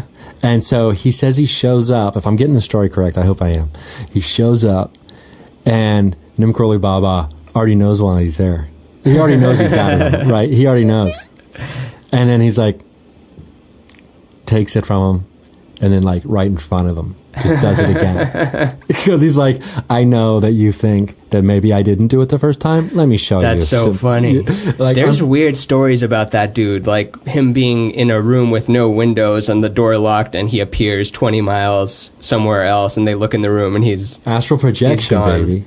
It gets into that's why I think all of it comes back to this meditation and becoming one with the energy that is everything. That's why I'm like, what are we doing here, man? Yeah. Because I remember I was doing a radio show once, and they're talking about goals in comedy. And they're like, I was like, when I was younger, I used to want to have 14 HBO specials, like Carlin. But now I just want to be able to walk through this wall. Yeah, isn't it that's weird? What I want to do. To me, getting caught up in the rat race, and clearly we're here in Los Angeles. We're part of the entertainment industry, so we still have this ego about what we want to achieve and things like that. But I don't let other people define my success by their parameters, their measuring sticks. That's a recipe for misery. And we see those people around us why are you letting other people tell you what you should have that makes you happy? We get to decide that, right? And it's not sustainable. It's not. I believe that Louis C.K. will be back and forgiven and all that kind of stuff. Hopefully everyone gets forgiven, even the most vile acts ever. Hopefully. I don't have it in myself yet to forgive the most vile acts ever. Sure. Not that Louis C.K. is the most vile acts, but what I'm trying to say is it's already over. It's already his journey on the top, and he would even joke about being flying first class and saying I just do things better than you, and it's not going to last. No, it's just not going to last. It never lasts. And Stephen Wright would talk about that fame is very fleeting, but sure. If your goal is not to be just Kevin Hart level of packing arenas, and if, like you're saying, if your goal is to just basically be the best you can be, what can you offer? What actions can you take that is uniquely a Ryan Singer thing as you're playing this video game as Ryan Singer? What's the best And that's exactly where joy comes from. And I had a friend tell me once that my happiness was mania disguised as joy. Because he's like, nobody can be this happy. Because I used to say, like, every day is the best day ever, because it's the only one we got. And it doesn't matter if some bad shit, because I can't go back. I don't have the money. You know what I mean? Yeah. I don't have the money to go back in time. So, like, and I can't see the future, not yet. I mean, I'm working on that decalcification process, but, you know, we'll get there. But we can't even see the present. By the time the light hits our eyes, it already happened. Yeah, but it's close enough, right? But so if I can be the best me that I can be, or the funniest me, that's, you know, truest to what I really want to put out in the world, I think the rest will take care of itself. And it doesn't matter if the rest is defined as, you know, a small group of people remember him as a marginally funny guy before he died. That's fine, I guess, you know, because that's just the way it played out. But I'm not going to let other people tell me that because I don't have this late night set or that thing or which whatever. Already doesn't mean anything anymore. Yeah, late night sets, ever since the video. So it happened so quickly that high definition video is just in our pocket, whereas before you'd have to go to the TV or go to the computer, and now it's on every platform. Twitter used to be 140 characters, now it's whatever you want. Video, Instagram video, whatever you want. Snapchat video, Facebook video. So it's all just content push platforms. Now the industry doesn't want to hear this. The industry doesn't want to hear that you're happy.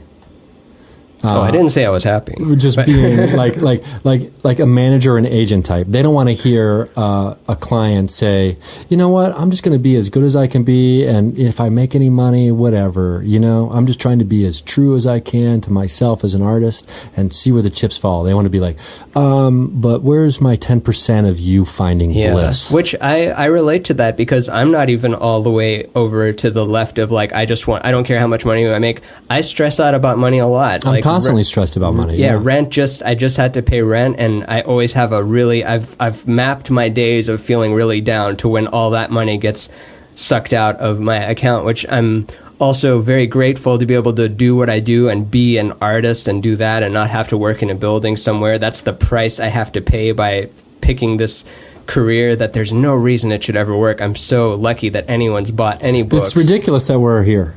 Yeah. It's ridiculous that we're here.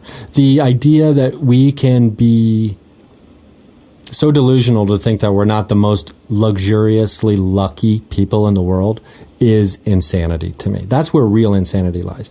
To understand that there are people right now, as we record this, that are living on top of each other, literally on top of each other. 7 people in a tiny ass room where they're all sleeping, wondering where they're going to get lunch, let alone dinner, let alone breakfast the next day. Are you kidding me? And we're like, oh God, I can't get an email back from so and so about my. It's like, oh, why? Because you want to tell jokes? It's like so stupid. Right? It is, yeah. And we feed each other in a way, which it goes both ways. It's good because when we live in Los Angeles and are surrounded by other artsy people, we no longer have to justify our art and say like, oh, I'm a comic. Oh, where do you, like, everyone is a comic. Everyone is an actor. Everyone's a musician. They get it. But at the same time, our little stresses that mean nothing are become amplified. Blown. Yeah, amplified. Yeah, for sure. And it's amazing. And we're real lucky. So, I mean, I already made it. The deepest, that's an awesome I've already made perspective. I've already made it. I've survived for the last, since a little bit before I moved. I moved here about 6.5 years ago from Ohio. And before that was about 1.5 years full time doing comedy, maybe 2 years. So 8 years I've been making it just as a comedian. And as a you, like when I look at you and I hear you, I don't see someone that's like, oh, he's still trying to find out what he is, and he doesn't, it's like you have a sense of who you are and what you like, and not that you have it all figured out, but you're... Yeah, I definitely don't have it all figured out, but yeah. But you know what you are. You're not pretending to be like, I don't know, like, doesn't Quentin Tarantino like just change the way his voice sounds depending on where he's getting interviewed? Like if he's on BET, he's using a different voice. Bad example. I like Quentin Tarantino films. So this podcast, it's really just me talking to people that I like, but I put the description that it's about creativity and motivation and death, and we might have covered it a little bit, but do you have anything that you believe after you die? Do you have anything in your head of how it plays out, or it could go anyway? And I think about that, like lots of people, like all the time. The The closest I came to death in recent memory was a few years ago. I'm crossing my street, getting ready to go up to this park in my neighborhood and go hiking. And I'm by myself, and I'm crossing the street, and it's like a T. It's a T street. It's a 3-way stop sign. And there's a woman in a minivan coming straight down like the stem of the T. And I'm crossing at the ends of the top part of the T, right across the street. Getting ready to cross the street and then make a left across the other street and head up where she's driving down. And so I crossed that first street, and luckily I had my phone in my hand, and I was like selecting music, but luckily I wasn't looking at my phone at the time, because I'm crossing now the stem of the T where she's coming straight at me. And all of a sudden I realized she's speeding up and not slowing down, like very close to the stop sign. And so luckily I see this, and I do like a hop, a skip, and I jump. And like my right arm and like my right hip kind of grazes over the top right part of her hood, her front hood. And my right arm is now like on her windshield, covering the section where the passenger would see out. Ooh. And I swing in, my body swings around, and my hips, like almost like I'm getting ready to just dry hump her passenger seat car, just slams into the side door. And then I kind of fall to the ground on my feet. And I'm just looking at her from her passenger side window. And she looks over at me, and then it looks like she almost vomits, and then starts like crying. Oh, like, damn. Like, because she slammed on her brakes once I hit the car. And then all I could do was smile and give her a thumbs up. And then I had, like they say, like, when you almost die, you appreciate life. I went to the park. It was the most beautiful, vivid day I've ever seen in my life. I laid down in a field of like dandelions and just laid there, enjoying it, listening to beautiful music. But everything was super HD all of a sudden. And so I think when I die, it's a continuation of that, but probably the most beautiful moments of my life. And for a moment, and then I'll float away, kind of like Enter the Void, that movie, until I reemerge into another body. To learn something new. Because I definitely have not gotten to the top. I'm like I'm controlled by lust. I'm controlled by fucking all this other stuff. And I just can't. I'm so far away. Have we talked about, did you say that you identified as a sex addict before, or is that not true? I've read the book. There's this book called Out of the Shadows, which is great. It's about love and sex addiction. And a lot of it resonated with me. And I did struggle with a lot of that stuff, and it's created major problems in my life in the past. And some of them I still deal with today. Some of the things that I got myself involved with, the implications still play out to this day, to where I'm just like, oh man, this shit. And it's a compulsion that you can't control, or you can, but it's kind of like you make the bad decision. You make the bad decision, but like, I'm much better than, like, it's night and day from where I was 4 years ago. Oh, that's awesome. Yeah, like night and day. Like I ended up getting kicked off Tinder because of it. I was almost. That's kind of a merit badge in a way, not right? a good one. Depending the best on thing who that ever you're happened to me. To, like I almost started getting into other drugs because of it. Quite frankly, Viagra. I was like, if I'm going to keep having sex with people I'm not attracted to, I need to get some Viagra. Oh, damn. Why did you get kicked off Tinder, if you don't mind? I put a picture of my dick on there. You're not allowed to put pictures of your dick on Tinder? No, you're not. I don't know any of it. What happened was, and it's connected to your Facebook account, so if anybody's wondering, I set up a different Facebook account, obviously. I didn't put a dick on my, like, comedy Facebook account. But I was really drunk in Tacoma, Washington, in a hotel, and I had, like, a night off. And a friend of mine who was who was a sex addict, and she was like an anonymous blogger about sex addiction, and she was a woman that I clearly had a sexual relationship with. She always talked about some guy she knew who he had sex more than anyone she knew, and she was only friends with sex addicts. So I was like, this is not. I was like, how does this guy get laid so much? I mean, because I'm not like a smooth guy at bars. I can barely approach a woman and talk to her, like in public. And he puts a picture of his dick on Tinder. and he gets laid more than anybody. And I was like, this is bullshit. You can't do that. And she's like, yeah, he does, and he does. And so that night in Tacoma, I was like, let's see about this. You know what I mean? That's not fair. You could have told a judge that, and he'd be like, that's all right. Yeah, so I did that, and then the next afternoon, no warning, no cease and desist? I had been removed. I had been, my account had been flagged. And is that part of the terms, I guess? I guess. No body parts or I guess. something? Although, because, see, I had, back in the day, and it's not like a badge of honor, but I had, figured Tinder out to the degree where within, a handful of messages, I could figure out if a woman, what I would do is I'd be like, hi, I'm Ryan. Oh, nice to meet you. Are you using Tinder for its intended purpose or its original purpose as a hookup app, or are you trying to use it as a dating app? Not trying to be a dick, just trying to figure out, because I'm not here to date people. And nowadays, you'd get a screenshot. Look at this asshole. Yeah. It's like, no, I'm just being honest. Trying to figure out if you're on this app. Someone has a joke about that, I think. It's Tinder is a place where people looking to go to hook up can meet up with people looking for a long-term relationship. Yeah. So, because Tinder was made after Grindr, just to hook up.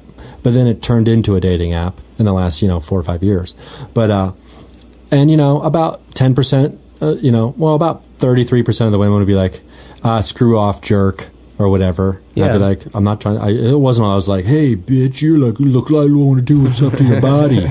You see some of these messages that women screenshot and post. Oh yeah. And you're like, is that how you talk to a person you're trying to hook? Like, who would do that? Yeah, it's a nightmare. But also, being a woman, you get cooler clothes and people buy you drinks. But the flip side of that is you have to worry for your life, and your inbox is hell. Whereas my inbox is awesome. Everyone says nice things to me. Yeah. I don't get courted or anything, but I'm in a relationship, so I don't need people to come court after me or anything. Yeah, but the only emails I ever get are ones that people are responding to. Yeah.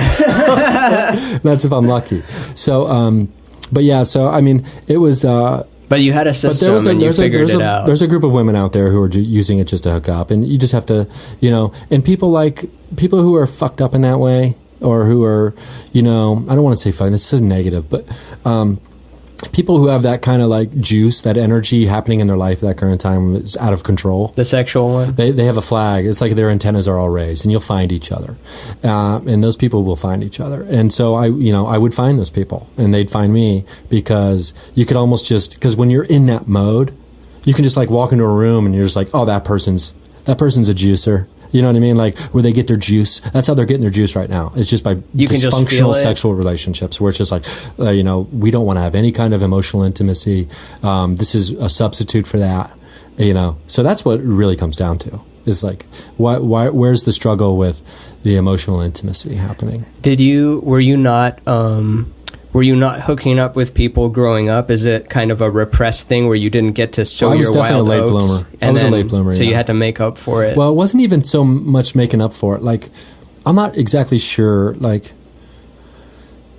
I didn't lose my virginity until I was a sophomore in college.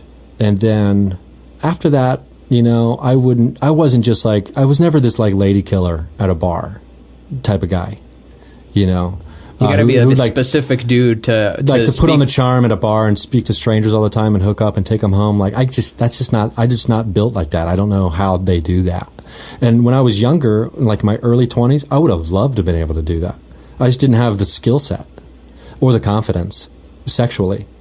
And so, and I'm not sure I do now. At 41 years old, I'm not sure. I'm not so sure I have the sexual confidence. Oh, you're 41? Looking good. Oh, thanks, buddy.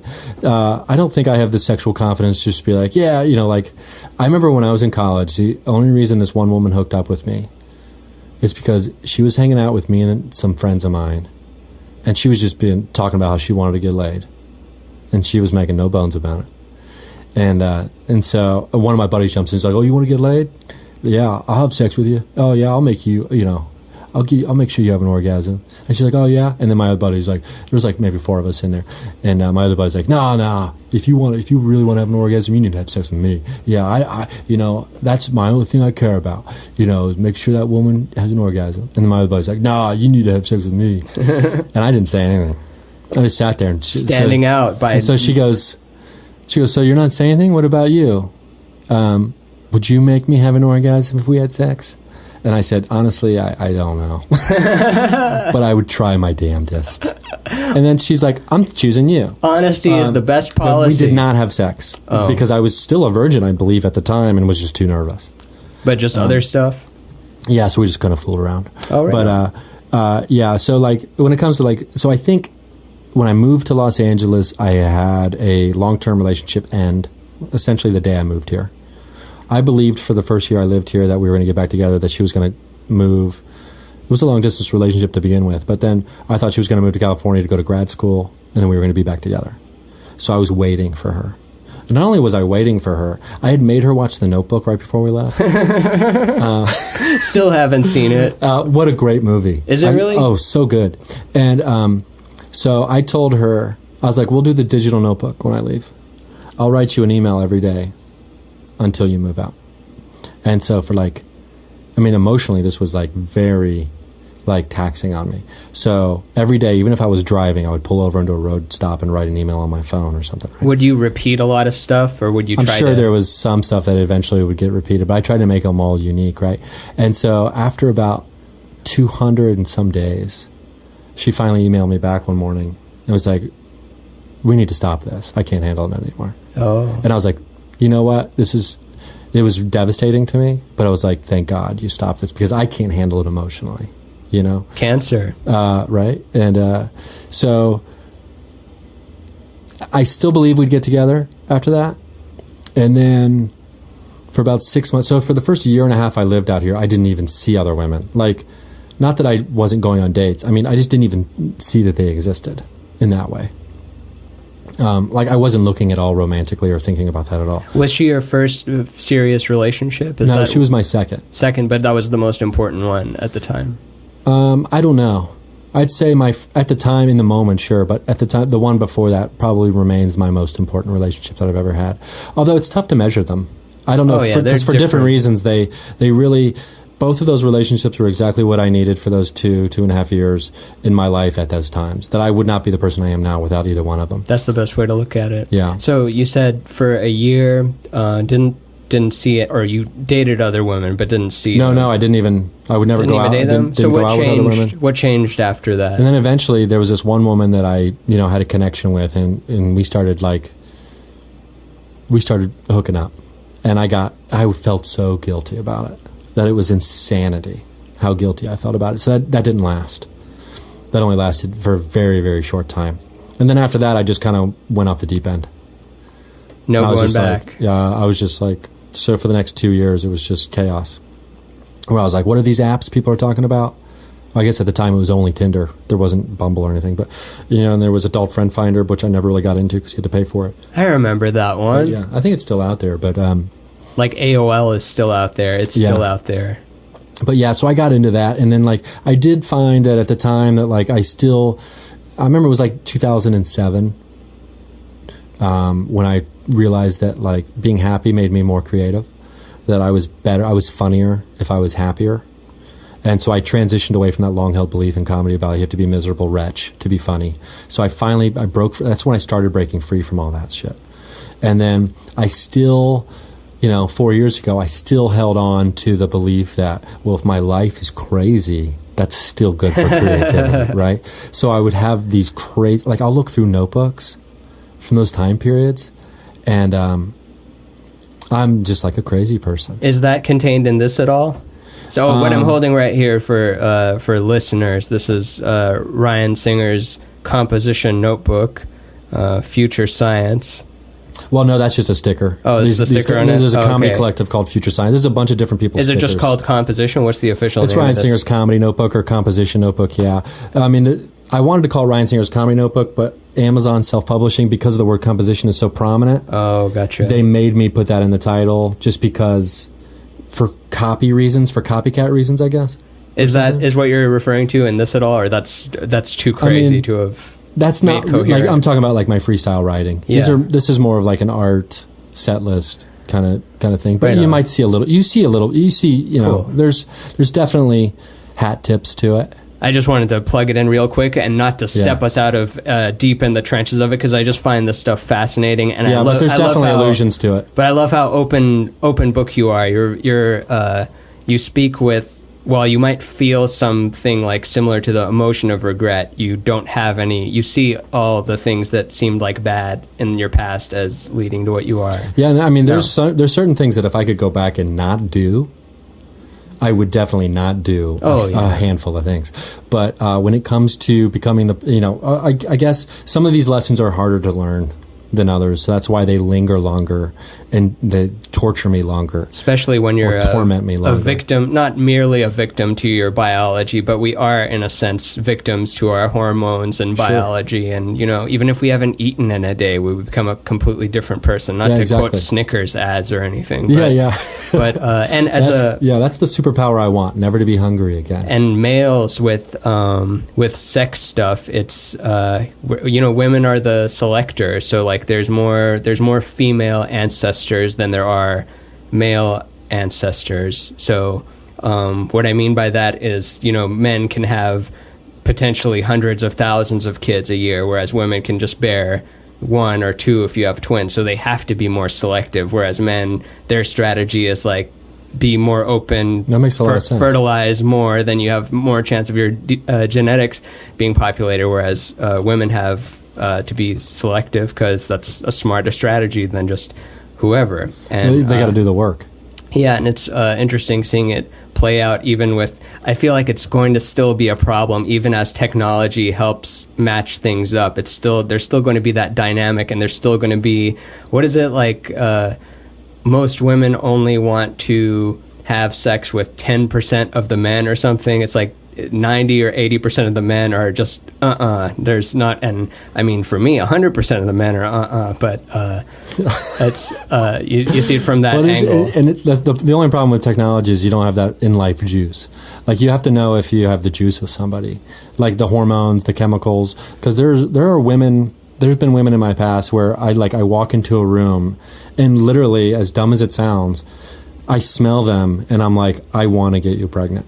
Yeah, it's a very real thing. Pheromones is such a huge thing, and I guess we've become more visual creatures, and then it gets reduced down to that, and then people are judging themselves. But the visual can only last for a minute too. Like, at least I've found in my past, I could be visually attracted to someone, like through the roof, but then when I'm around them, if the pheromones aren't there, slowly but surely that fades. Yeah, and I'm saying it's not that person's fault. It's not my fault. And it's just the way it happens. Someone whose picture you might find repulsive, their pheromones might get the juices flowing for you, and vice versa. And that's when you realize how stupid being like investing in visual is. Yeah, that's how when you realize like, oh, that's so superficial. There's the word superficial exists for a reason. Yeah, it literally is just it means visual only. Yeah, right. I think so. Superfish. What is fish? It's become like, the meaning of that word has changed over time, I guess, a little bit, and have a more negative connotation than maybe it should. But so you said you're night and day from where you were 4 years ago. Was that a sudden shift, or just gradually you've been tinkering with your... Oh, gradually. It's been, and I think the podcast has helped, just like reading more and like trying to get more into like just this idea of connectedness, realizing that everything I do does have an effect on everything else. Yeah. And specifically me, like directly, I mean, at least immediate in nature. But, and it's still, and I'm far from, being anywhere close to where I want to be at some point, but. Far from finished, Bill Cosby's Comedy Central special. But I'm definitely much better than I used to be. I mean, like, I'm not on the apps, I don't do that stuff. I try, and not just because you were kicked off, you decided that. Well, the Bumble, like Tinder, like, I guess, I mean, who knows? Maybe it's long enough now where I could get back on, but Bumble and all that other stuff, like, I did Match.com and had one date and then deleted it. And that's a dating one, right? That's a dating website. And then Bumble is the one that women choose.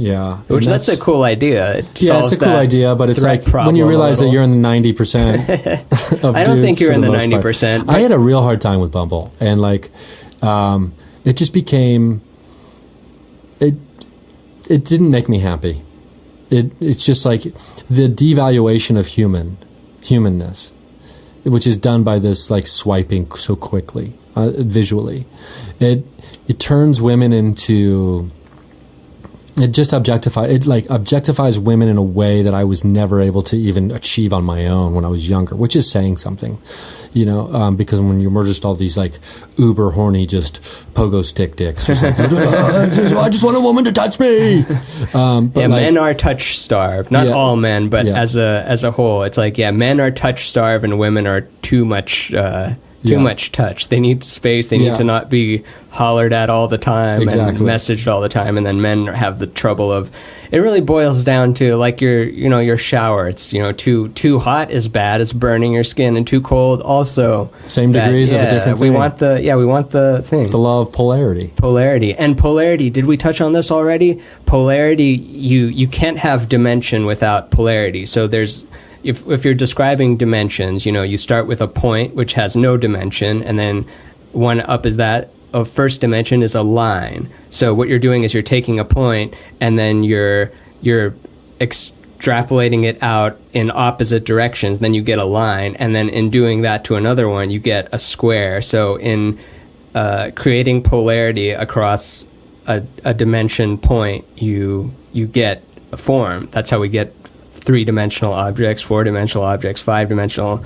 I think unlimited. I don't think it should be limited to any number of dimensions. It's all imaginary. So yeah, for sure. And depending on, I guess that's different. We're talking density now.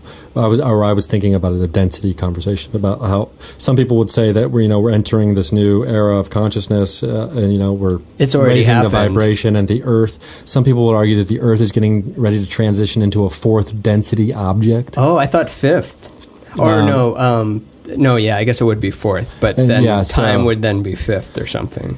So I mean, who knows what's going to happen, but I think we're already there in a sense that I summoned you here to the podcast studio without uttering a word to you. I interacted with this black rectangle. I touched some symbols on it, and then I pressed send to a number that corresponds to your black rectangle, and appeared. Some microwaves or whatever happened on and satellites. Yeah, and then you appeared here, and this is where we're like first interacting, but it's already happening. And McKenna would talk about how true telepathy is not I think a thought and then you hear it. It's true telepathy is you see what I mean. So it's like that instant connection. And I think we're inching towards that, especially with memes. When twins already have it, Oh yeah. And I mean, it's one. If we can all realize that we're siblings, or that we're twins, born at different times, in different spaces, I think we can really start achieving that. Although, focusing on our similarities rather than our differences. And I worry about this in a way that you have to be careful having this conversation nowadays, especially in entertainment and especially when you're by saying Nazis are our brothers or something. No. But no, I'm talking about labels. Oh, okay. It seems like, and it goes back to Kevin Kelly talking about evolution as it's specialization. Mm-hmm. Evolution tends towards specialization.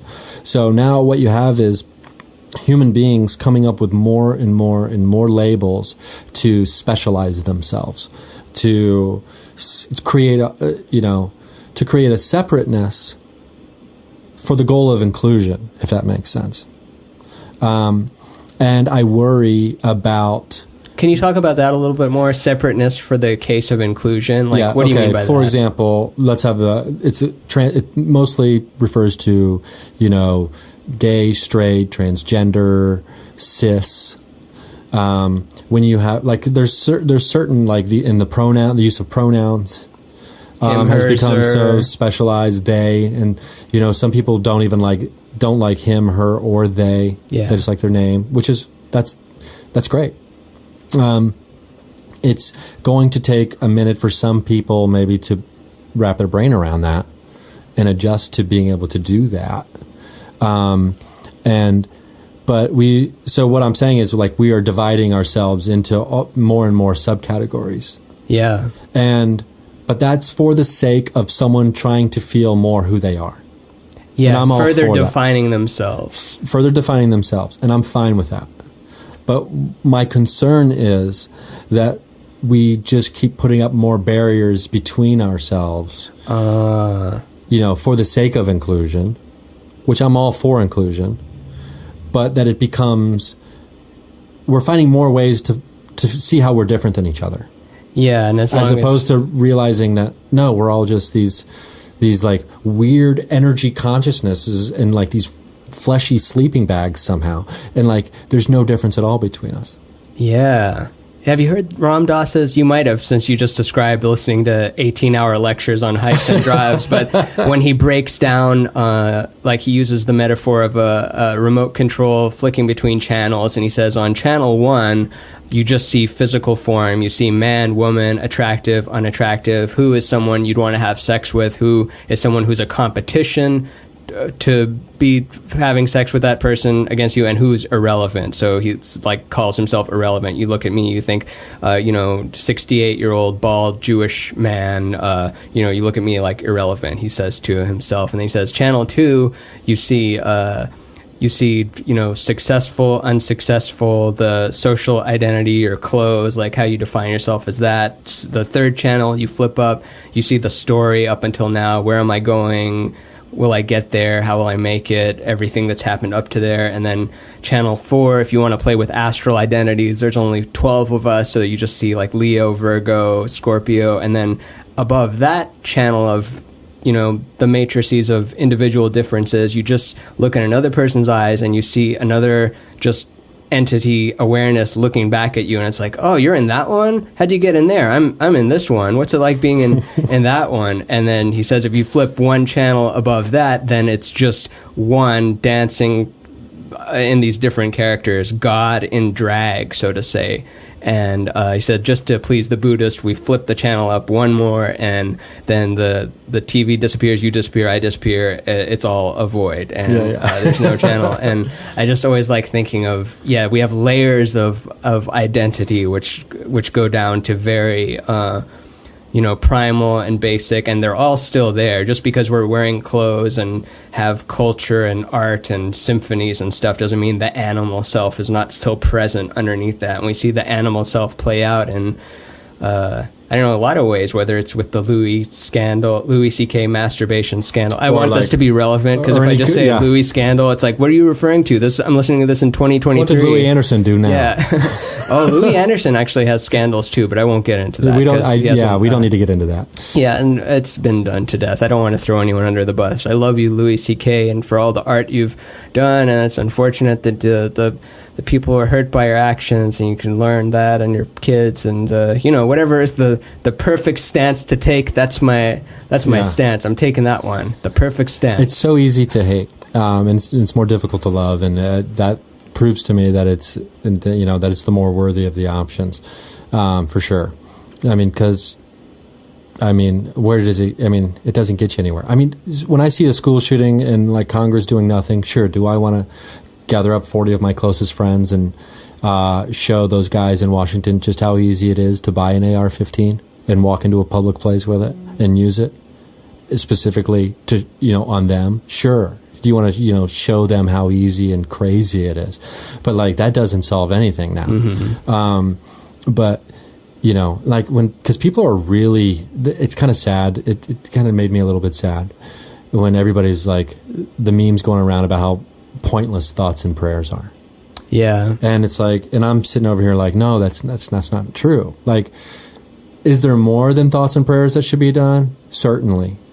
But don't be telling everybody that thoughts and prayers are meaningless, because that was it John Morgan, or not John Morgan, I remember the guy's name, the doctor who did the Global Consciousness Project, where they have those random number generators placed all around the world, and the most famous one is 9/11, when it went really crazy with all the sympathy being outpoured. Really? And like how thought is affecting outcome. They've done that with a big scale? That's interesting. They're doing it on a big scale for years now, yeah. That's cool. Yeah, and, it has been shown in the lab that mind does affect matter. It doesn't mean that whatever you think affects whatever you want, but mind and matter are there's something happening connected. There's a relationship there. And I actually get to interview the guy. I'm going to talk to him on Wednesday. Cool. We're going to do an interview for the podcast. That should be coming out soon. But so I can't wait to talk to the guy. He's over at Princeton University, is where he's based out of. And Princeton University is interesting too. It's a whole other podcast, but it's this thing called PAIR, which Pear is Labs, yeah. PAIR Labs, yeah. And so this is born out of PAIR Labs. The Global Consciousness Project was born out of PAIR. Cool. So anyway, so when I see that like thoughts and prayers don't do shit, and I'm just like, no, they, I believe they do. And so, I mean, but in addition to thoughts and prayers, creating some regulation that makes it, illegal or much more difficult for someone who may be sick or unstable to get a semi-automatic rifle is also a need. That'd be the first step, and then hopefully also fix the thing that is making them want to go do that, because if you could do that, then we could hopefully have AR-15s just free, and then as long as we're not going to shoot each other with it, cares? This is why we can. I have a very sharp knife. I have several very sharp knives, and I don't use it to kill anyone. Yeah, I've never even thought about it, really. Yeah, but really. the knife should still be there. Like, I still want the knife. I don't want to nerf anything. But AR-15s or whatever, the you don't ever need to pump 50 rounds of lead into anyone. I don't think you need. No, I don't think it's that. over. Even it's for literally hunting, overkill. Even for hunting, and especially living in California, we hear a lot of it's like, well, there's no reason anyone should have to hunt either. It's blood sport. It's like, yeah, but you're not seeing it from the perspective of people actually there. They would think that you're ridiculous for your podcast. And the one thing that's really hard for me to wrap my brain around, and maybe for other people too, is coming to the understanding that life is death, and that there is no life without death. And that's the hard thing that's the fundamental concept that's difficult to wrap our brains around. When you're watching the Planet Earth documentary and you see the lizard, right, escaping the snakes, and you're like, yes, the lizard made it. You know what I mean? The lizard made it. But then, if that camera then continued to show that snake that now starves to death, it has the 3 little baby snakes now starving to death because it hasn't been able to show it how to hunt. You know what I mean? Now you're like, oh, I'm sad because the snake's dead. But the snake wouldn't be dead if it got the lizard that you loved. And then the hawk now doesn't get the snake, and blah, blah, blah. But so that's the hard thing to remember. Like, plants die because we consume them. But if you believe in the regeneration, in the reincarnation, or the rejuvenation, or whatever, that it's all this cycle. And that's a hard thing. And we've been telling stories for thousands and thousands of years, trying to explain to each other. Joseph Campbell talks about it a lot in the hero's journey. Or the myth of the original myth. Star Wars, and that's why the Grim Reaper has what's it called, a Sith? The sickle?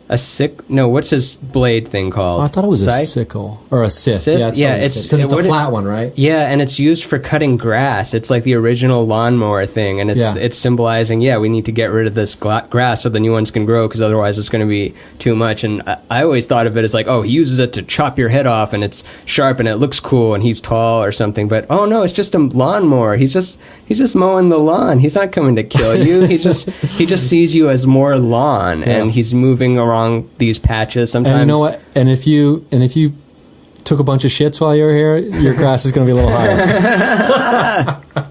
Like, if you fucked shit up a lot, maybe your grass is going to be a little bit higher. Oh yeah, that's a wonderful image right there. Yeah. I've never done that. I've never thought of that one before. Let's see. Oh yeah, there is one thing I do. Wait, I wanted keep going. To tie something off from a long time ago we were talking about. So to answer your question, there was a time where, yes, I was like, super religious kid, became a communist atheist, then fell back into like fundamental Christian, like end of the world type shit for a couple of years in my early 20s. And then that would be in the early 2000s? The early 2000s. Okay. Late 90s, early 2000s. And then got back into comedy, got out of that again. And now I've just been kind of transitioning into this universal energy kind of, I guess it's more Eastern in a way that I do really kind of just, reincarnation just sits with me really well. I really love that. And, in the particulars of it. But so that's where I am. And then with the help of the podcast that I've been doing for the 4 years, it got me into magic and all this other, and especially this esoteric occult stuff. And this ancient knowledge stuff is really kind of, all this modern science that's going like super deep into the atom and all, this universal, like everything, the connectivity of all, it's amazing. It's like, oh yeah, they've been talking about this shit for thousands of years. Yeah, it's all coming full circle. So that's where like science is finally catching up. to it. And using the broad term science within each specialty is coming to that conclusion, like going all the way down the biology route is coming to that conclusion, going all the way down the physics route. And physics was once, the most stubborn, like, material thing that could ever be. And these are all just rules we made up. People seem to forget about that. Like, the idea that, like, well, they didn't follow the scientific method. It's like the scientific method is invented. Mm-hmm. It's an invention. And the scientific method is geared towards proving a result you already have in mind. Yeah, well, it can, but it's, I'm not disagreeing with you on that. What am I trying to say? It's an expansion of probability theory. Science is a predictive tool. Is that what you're trying to say? It's something that... Yeah, but, like, there's this... and I shouldn't even bring it up because I can't remember the specifics. But there is this weird phenomenon happening with with experiments that have been going on for like long periods of time. Over time, they lose their validity or predictability, I guess. Oh. Like basically what I'm saying is there's this phenomena that is stating that the longer that scientific theory is provable, it becomes to degrade. Oh, I see that. Do you know why? Or not that I know why, but it just made me think that no experiment can be repeated twice. Terence McKenna, once again, I've quoted him a billion times every podcast. He talks about how science is the study of phenomenon so crude that upon return to initial conditions, the phenomenon repeats itself. So even if you set up the same conditions, same lab, same everything, you're not using the same molecules of water. Those are different. Your Earth isn't in the same position.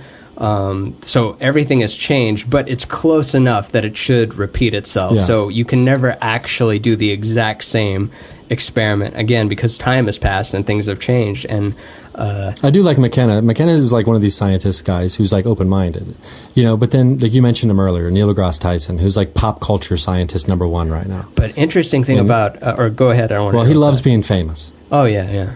Tyson he just loves it. And the Cosmos reboot was magical. And it was beautiful, and it was wonderful. A little heavy-handed at times, really? Maybe, and like trying to shit on religion, I thought. I mean, I don't care. I mean, I'm not into religion. But, he would just be a little smug sometimes and be like, some people believe in God. He might as well have been saying it's that. It's unfortunate that, you have to, you don't always have to shit on the competition. You just, tell us about your good product. Greatness doesn't have to proclaim itself, right? And Neil deGrasse Tyson is on record saying, people, if you believe in ghosts, you're a fucking idiot. He's just very smug and closed off. But also, I've heard him, because I thought that too, and I saw him on something talking to Steven Tyler, and Steven Tyler is, he goes to Ram Dass retreats and is all into the spiritual thing. Of course, he's a musician. Most musicians buy into that a little bit because they're connected to the ethereal nature of, what music is. It's so ineffable. But they were talking about stars and star formation and star death and the dynamic played within there, and basically the punchline to all this was Neil deGrasse Tyson saying, well, perhaps we must at some point expand our definition of life and what life is. And so it's like, oh, so even that guy who's people see as the strict Newtonian physicist is saying things like, oh no, the star could have consciousness, the Earth could have consciousness. He's not saying it straight out, but I don't think the model of him in our heads is necessarily what that actual guy is. I think he does have some magical tendencies. Maybe to a degree, and not as much. I do like the guy to a degree, but I feel like he's half step away from making people oil his genitals to hear about the cosmos. And I would just suggest anybody listening just Google Neil deGrasse Tyson's actual relationship to Carl Sagan, and the way that it was portrayed in the Cosmos is not accurate.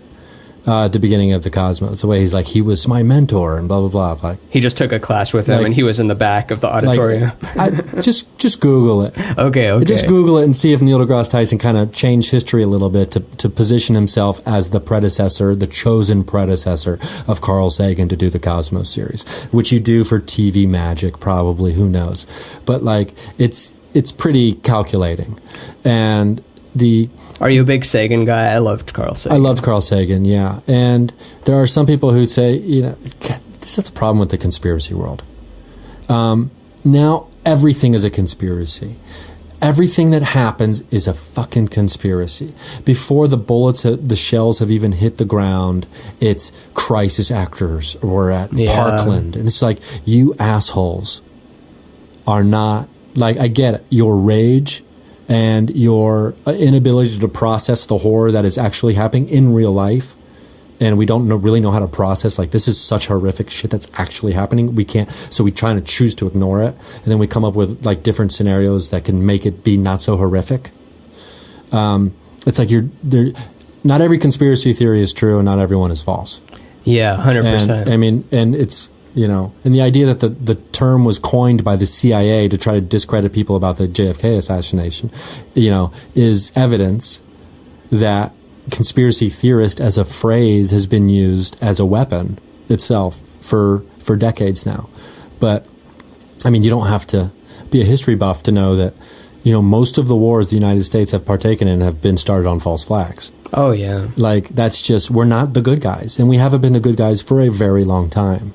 At least in one aspect of the word. Are there good guys though?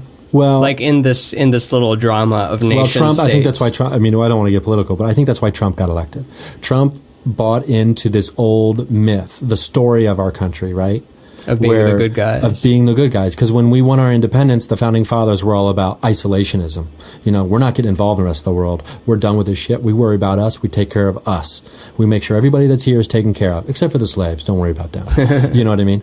Or the Native Americans that we already got rid of. Slaves were appliances back then. Yeah, those weren't people. Or I don't know what it was like to be there and think of them, but it seems like... definitely property. They were definitely looked at as property. Less things become... perhaps it'll play out this way with AIs too, but it seems like originally just the king, the monarch, has the rights, and then all right, fine, just my rich property friends. owning friends, rich friends, and then eventually women get rights. Eventually, not all of them yet, but black people get rights. The disabled gets rights and everything, and so it seems like we're... What's next? You're gonna let dogs vote? Hopefully, that's the you're gonna marry a dog. That's so ridiculous. Like next, people will be marrying animals, like about the gay marriage thing. It's just like, wow. I mean, and we've as comedians, we've heard every single take of that joke of people. Every riff. Yeah, that guy was already going to marry his dog. It is interesting though to think that like, when it comes to like groups of people, what do they need to like be cohesive? And like, I guess we need a story, like, and Joseph Campbell in the 80s was talking about how America's in danger because the story's gone. And he was predicting like what we're experiencing now. That the American myth, the American dream, which is the American myth, in my opinion, is been dead for years now. So now you have somebody who's charismatic and just famous, enters the political stage claiming to be able to bring us back to the American dream, right? Something that never existed in the first place, really. And you have a bunch of people who have been experiencing, been down on their time, finally hearing like, oh, it resonates with them because it's been the story told for thousands of years, right? And so you have this monomyth, this hero's journey of the United States, right? And Trump is resurrecting the hero. And so all these people, like, he's tapping in subconsciously to like this, like, oh, yeah, be the hero again. Because everybody knows we're not the hero. Everybody knows. Whether they want to admit it publicly or not, maybe they still have the flags on their trucks or whatever, hanging out in their house. Everybody knows that we're not the good guy that we claim to be, right? But Trump sells you back into it. No, we are. I will make us the good guy again. Isn't it like when that never really existed in the first place? Isn't it? There's like a study, or not study. It's just a statistic, rather, that the campaign running on more of a hope message rather than like not this guy message. Like, let's take. Didn't John Kerry kind of run on a not Bush platform, and even like Hillary Clinton's slogan is, "I'm with her" wouldn't be if she was the top choice. Doesn't "I'm with her" sound like, I'm sorry guys, that guy's crazy as shit. I'm with her. Like Yeah, you're pointing. I'm with this one instead of that. It's not. I mean, I think it could be interpreted that way. And another one about like the funniest person always wins. Like just even no matter how much you hate Donald Trump. And I think people forget that he had the #1 TV show for 14 years. Was it #1 TV It was show? it was a top-rated TV show for like 14 years, and people forget that. And Joseph I didn't Campbell even know again. that. You're doing McKenna. I'm doing Campbell. It's like he talked about, and this was in the mid '80s, surveying young people, kids, like, what do you want to be when you grow up? And they said, I want to be famous. They didn't say, I want to be a famous artist. I want to be a famous architect. I want to be a famous doctor. We're taught that that changed. That changed, and therefore it just became, I want to be famous. And so now it's kind of like that. Everyone thinks they can be famous. Like I heard, what comedian said this? Like, how many models would be out of a job tomorrow if Instagram closed? Right? Thousands, millions of models, right? But like, you're no longer a model now because Instagram's gone. But also something would fill that void because it's Exactly. not the platform. It's just the fact that I look at it like a bar. Like the bar isn't that special. It's because all the people are in that bar. And we saw it with MySpace. It's not a hip bar anymore. Everyone left. But Yeah, you go to a the different infrastructure is just, it's nothing. Without us populating those sites, it's blank. And then remember when Justin Timberlake bought MySpace about 4 years ago, and everybody was like, it might as well just had a under new management sign. He bought it? Oh yeah. Oh wow, no, that was tried a to turn big it into failure. like a music. Tried to turn it back into a music kind of That's thing. what's so smart about Mark Zuckerberg is that he bought Instagram for $2 billion when everyone thought it was a stupid idea, and it was not even a year old and only had 12 employees. I might be getting those numbers wrong, but basically Kodak, this giant monster, went out of business in under a year, and Instagram filled in that. It's incredible. But yeah, I don't know where we're going to be headed, but like I definitely think that we can be headed in the right direction. And I think we are in the long term. And like it's not, to me, it's not about making America great again. And like his campaign obviously touched into so many other like really nasty things. We're transcending nationalism, it seems, though. Yeah, and Trump was trying to, I think he successfully did it for a lot of people, specifically the white demographic, tapped into that nationalistic like urge to where he like really got people to like kind of cling to this nationalistic view of what being America is. And like, so it's like, yeah, make America great again. Like, why isn't it great again? Oh, because these immigrants are taking your jobs. That's why you don't have everything you should have. And it's like, no, the immigrants aren't taking your job. The American dream was always bullshit, and it finally crumbled. But now there's no real way there's no face to put on the disappearing of a myth, right? And how do you put a face on that? So it's like you find, it's the Mexicans taking the jobs. It's the black people being so violent, and the Black Lives Matter movement. It's so violent. How many people are killed, shot in Chicago every day? That was like the piece of information that was put out into every like conservative news outlet. So if you ever wanted to have a Black Lives Matter conversation with someone who was conservative or not into it, they would be like, well, let's talk about the violence in Chicago. It's like, no, you're changing the story. Do you feel like this polarization is driven by some external force? Not to get back conspiratorially again, but do you feel like the division is the people with the most money are encouraging this division? Because if we were all united, I believe so. I mean, it's, we get divided by these stupid, simple things.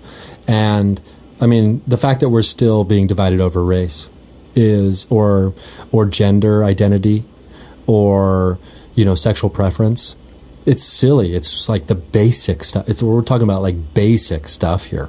And we're being divided over it. And it's like, it's clear because we all regurgitate stuff we hear that we think sounds great for whatever reason. We've attached our identity to our ego to certain things, right? Mm-hmm. Like that's the thing that like Ram Dass talks about a lot, or like this Eastern thought, like this identity, like why, whenever I get mad at somebody for not behaving the way I think they should behave, that's a lesson for me to learn. Why do I think someone has to behave a certain way? Yeah, when have they ever? I get to pick the way people are supposed to behave because they're not behaving like me. Oh, shit, this is a problem. And so when I see Trump doing this awful stuff, or when I see, it's coming from all sides anymore. It's not just that guy. He's a reflection of what we are to some degree, I think. of the chaos and the not listening, the not researching what we claim to be experts in. So it's like, I'm not going to act like I don't possess those qualities. But it feels like we're in a stage of almost birthing pains. Like there's no birth without a lot of bloodshed and change. Oh, shoot. And we're swimming in placenta right now, dude. We are. And I know that it's not guaranteed that we're going to explode into because they're calling it, internet first came out as called the information age. Now we're deep in the misinformation age because it's tough to know what's real. It's like, what this site says it's real because they're the credible source. How do I know that's the credible source? Well, because it's the one that's always been. It's like, well, it's a circle argument, whether it's my beliefs or someone else's beliefs. But after the misinformation age is supposed to be followed by the imagination age, which is it's any way you want it to be, since we just witnessed it. It's this way, it's not this way, you pick now. And here's your virtual reality goggles, live the life you want. Oh yeah, or contacts. Or if it's not contacts, I'm thinking that, especially when people are saying like, no, I'm never going to let them put a chip in my brain. It's like, they might not have to. They might just be able to have satellites that scan what your brainwave signature is and then give you, like, populate that dashboard, that menu screen with just stuff related to you. You're picking up their Wi-Fi signal and you don't even know it. I just had this, you might have had this realization, but, Instagram stories, right? You're looking through someone else's eyes and you're swiping right, like this is their point of view. Sometimes it's pointing back on themselves, but a lot of times you're just looking at what they're seeing that day. It's like, okay, before it was, oh, cool pictures, and then it became, oh, cool, Instagram stories. Once the contacts are in and we're fully immersed, it's like, cool, exactly life experience of what you're in right now, whether they're eating something or engaging something. Well, and that FOMO kicks in too. What's FOMO? I mean, the fear of missing out is what they call it. Because you're experiencing it, I believe you're immersed, yeah. But at the same time, there's a disconnect there because you know it's not you. And so you have those feelings of jealousy, envy, because that's not your life. But the line is getting thinner and thinner to... If we're defining it by it's not your life by sensory input, I think we're eventually going to hit, that might be what Kurzweil's singularity is when the computational power is enough to fully recreate all sense organ stimulus any way you want. So that Sure. But the initial discovery of that moment being worth recording, you'll never have. You'll never have that in the moment of an Instagram story. You'll never have that moment of the person being like, oh, look at this, I got to get this. That moment before, they call it an acting, right? What happened in the moment before that led to this, you behaving in this way? Oh. You're never going to have that moment before. But if you're fully immersed and everybody's just constantly recording. See, I get grumpy old man sometimes, and I'm just like, this Instagram story stuff, the Snapchat story, it's like people, like, for whatever, maybe because they feel alone or something, it's like, your life isn't this interesting. Like, I don't need ourselves. I don't need to see everything you're doing. This is stupid. And I won't see it because you can choose not to watch it. But it's like, why are you recording everything you're doing? Like, what's happened to you? Like, what's going on where you think you have to put everything? Like those people that have the Instagram stories that are like, they're just, there's like a million tiny little pieces. It's like, what are you doing? Well, for one, we get something out of the connection that seeing people's faces, our friends and people we've never met. When you post a story and you see the little eye and you click on the eye and then you see these little circles that are filled with faces of people you knew in elementary school, people from comedy, people from who you haven't met yet but might meet because they saw your... I know someone who got their relationship was from an Instagram story. She saw a guy on the Instagram story and then messaged the person like, he's cute, who's he? And then she showed him that, and then that's what led to them. I'm not going to sit here and act like I've never been there. I'm not going to sit here. I mean, I'm a hypocrite in everything I say or do. It's not actual connection, but it's a gateway drug to connection, like when I was saying that I got you to come to this, as long as that's not only what we become. Oh, no, that would be hell. That would be hell. But having both, I think that is it's the perfect marriage between the physical and non-physical. I mean, and it is our reality. So, I mean, are you going to fight against it and sit here and be a grumpy old man and be like, "Oh, this the insecure"? Yeah, it's Elvis shaking his hips. Like, this is the next iteration of Elvis shaking his hips. But my one concern is, like, my nieces. Like, oh, your nieces will be fine. They're going to be fine. Gonna be worried about I don't want my 14-year-old niece, like, thinking she's got to, like, Instagram model herself out for attention. Like, that's where value and worth comes. I was thinking about this on the drive over. Where does value, I don't know why I was thinking about it, but it was just like our value, where does our worth come from as people? And, like, I was thinking, I think something had crossed my mind about, like, this person that, like, I know that's very successful, has a nice house or whatever. And it's like, I still have roommates at my age. And it's like, well, who cares? Like, is that what you're putting your value in as a person? Like, that's what makes you worthy? Like, what you've accumulated? Chris Cornell hung himself. Like, he had a mansion and a family and millions of dollars and could play music and sing and had people that loved him. Adoration. And all that. Yeah, and for whatever reason, whatever was going on through his perspective, whether it was the antidepressants he had and he only felt that within the hour, because, suicide isn't necessarily like planning it for a long time. It might just have been the best decision in that 10-minute thing, and like he just couldn't help it. He was just driven to do it. But where value comes from, I mean, it's depends on your perspective. But I think that's the problem that can be, well, it's a symptom. It's not the problem of Instagram stories or whatever, but it's a symptom of what that can create in a young person, especially a young woman.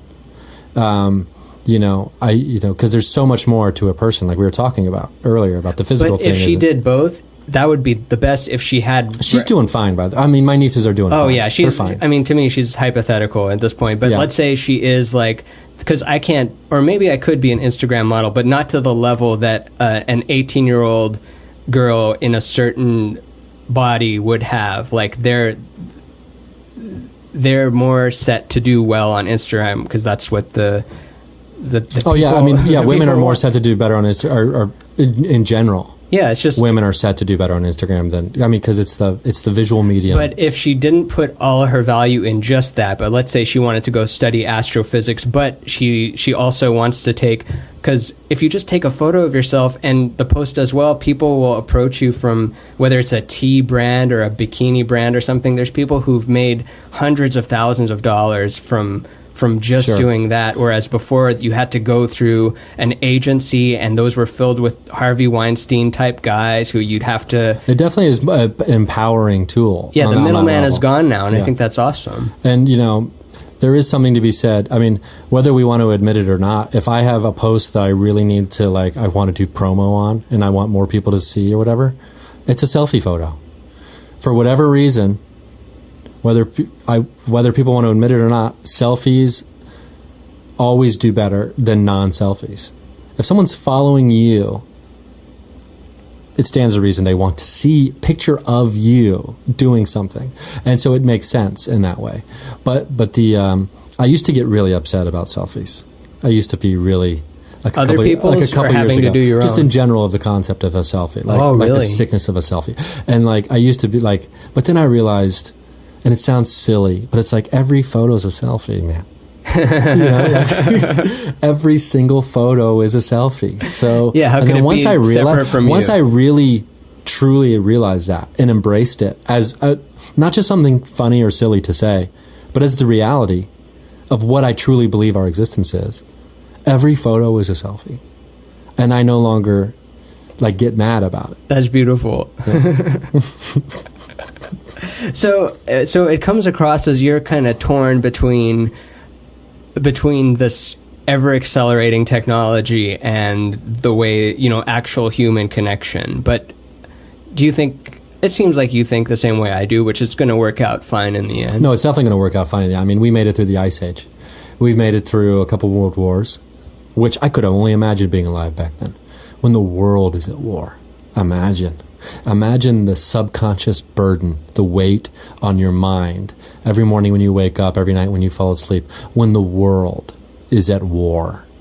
Yeah. And you don't know how it's going to end. The bad guys could take it The all. bad guys could take Win it or all. take all. And this is not but 70 years ago. This isn't that long ago. Roughly at the same time that Roswell happened. 51, right? Or no, that's Area 51. Yeah, Area 51. Roswell was 70 years ago last July. So it'll be 71 years this July. And it's in the 30s? It was 1946. Okay. Wait. Yeah, 1946, I believe. What about sorry if I jump all over the place, In but July. I think you can play with it.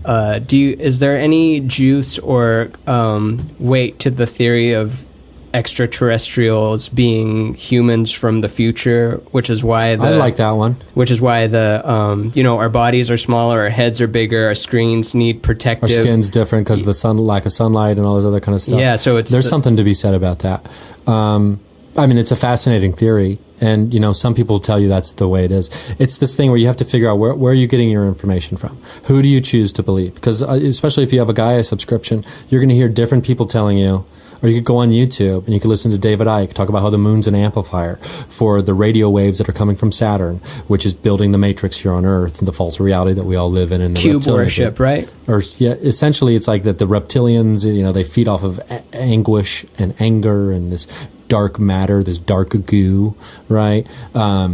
So, who are you going to believe? You're going to believe that, or are you going to believe David Wilcock and this guy Corey Goode, who are the superstars of the New Age world right now, talking about how there's an alien alliance, who have been fighting against the cabal, kind of, but they can't really interfere here on a level of Earth because it breaks some kind of like international like morality laws of like they can't just come down to Earth and be like, okay, this is we're going to change this. Such a rich tapestry, huh? Yeah. We live in a world that Game of Thrones is a little submission in there. Like Game of Thrones, that whole world is just a little thing that you can watch on a screen, and then the outside has all these little, and whether those happen or not, we don't know if it could work the way that, let's say I take that idea that there is intergalactic warfare going, and the further I go down that rabbit hole, I'm creating it so it is true as long as I'm giving it attention. Whereas if I spend my energy to debunk it, it goes that way. So it's like the Schrodinger's cat. It's whichever direction I go down, it ends up being that one. If I'm convinced it's real and I'm spending all my time researching it real, things will start to turn out it being real. And then if I do it the other way, it turns out I find it to be false, and it could just be that's the way that the reality works. 'Cause I'm never more aware of the moment. I'm just stringing moments together. Like I just know this moment, and then whatever else I have stewing away in the brain, I don't have any way of knowing that it's not being created as I'm living it out. See, these are the type of rabbit holes I'll go in like by myself, and I'll just be like, and that's when I'll just be like, okay, now let me just relax my eyes enough to see through the illusion of it all, and so, but it's a very rich tapestry, and depending, and you could devote a life to a million things we've never even heard of. Oh, yeah. You know what I mean? So there's like the world of competitive dancing. Like, you know what I mean? Like there's a whole subculture there. There's cliques. There's, I IMC'd those things years ago. What's IMC? Oh, no, MC. Oh, I was like the MC of these things. So I just had to like IMC? replace like CDs every 90 to 120 seconds for children from the ages of like 6 to like 17 or whatever to dance, in arenas or like little like theater places. And we're seeing that with like Netflix documentaries, or not just Netflix ones, but just, let's take Jiro Dreams of Sushi. Like I'll never be a sushi chef, and I'd never want to devote that much time to hyper specializing one little thing, but it's just fascinating how deep we can go into minutia. Yeah, people will, they say you lose yourself in it, which I guess, in the context of our conversation, sounds like a great thing to do when you lose yourself, into something bigger, which is, the goal is what is going to happen to us all anyway. Like I love thinking about the idea that I've gotten lucky enough to be where I am, because make no bones about it. I'm probably the luckiest person I know, So, but the idea that I have not, at least in the way I want to frame it, wasted this mortal form, in this iteration of it, where I'm like doing something that scares me, that challenges me, that excites me, on a daily basis. It terrifies the fuck out of me, but also rewards me in so many ways. And so many people don't do that. So many people bought into the other narrative, the mainstream narrative of this is what a life is. Like what David Bowie said in his Black Star video of how many lie instead of talking tall. How many... Is that the line? This is too much of a deep cut for me. How many times does an angel fall? How many lie instead of standing tall? I had some thought there. I guess I'll use this. I might have already not told you about this, but one of the themes in the podcast is we do 10 seconds of silence. I stick it at anywhere in the podcast. I never tell the guest where it's going to be or the audience where it's going to be. And I guess what it symbolizes is, so we're alive and we're in this waveform and dancing, and then the death comes and it's just silence there. It's not even a meditation. It's just silence. But then miraculously we reemerge after the 10 seconds. And I don't know, it's just kind of a cool thing to do, and I'm looking for stuff. But anyway, we're going to start it. Are you ready? Okay. Now.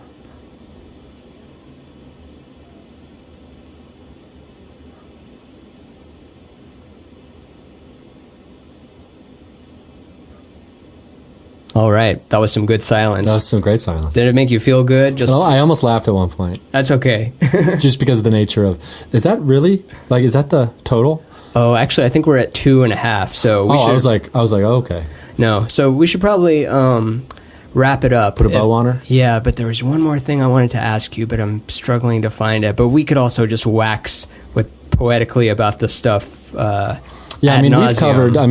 literally covered the expanse of the universe here today, almost, when it comes to the... we didn't really talk about creative process or anything like that, but I don't know. I'd be happy to do another one of these at some point. Oh, I'd love to have you back on, especially when I've actually become a little smarter and learned a little more. Creative. So you brought up creative process. Was there something that you wanted to get out of it? Well, I know because I'm excited for your book, Infinite Elephants, to come out. Oh, thank you.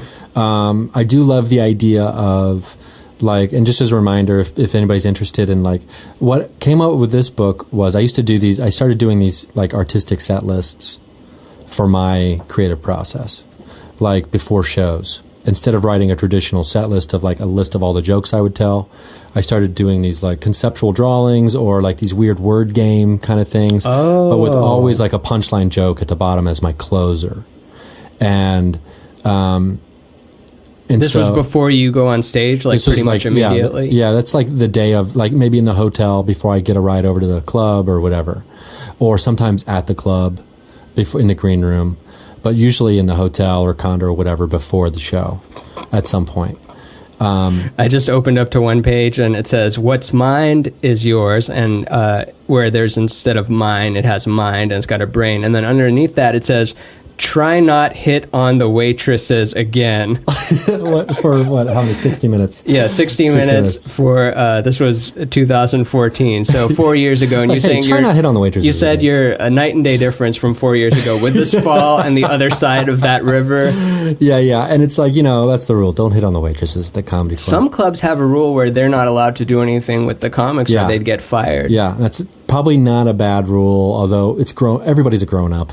Yeah, but there is it's a cauldron of dysfunction that is possible, so it's probably not a bad rule to have. I remembered what I was going to ask you. Oh, okay.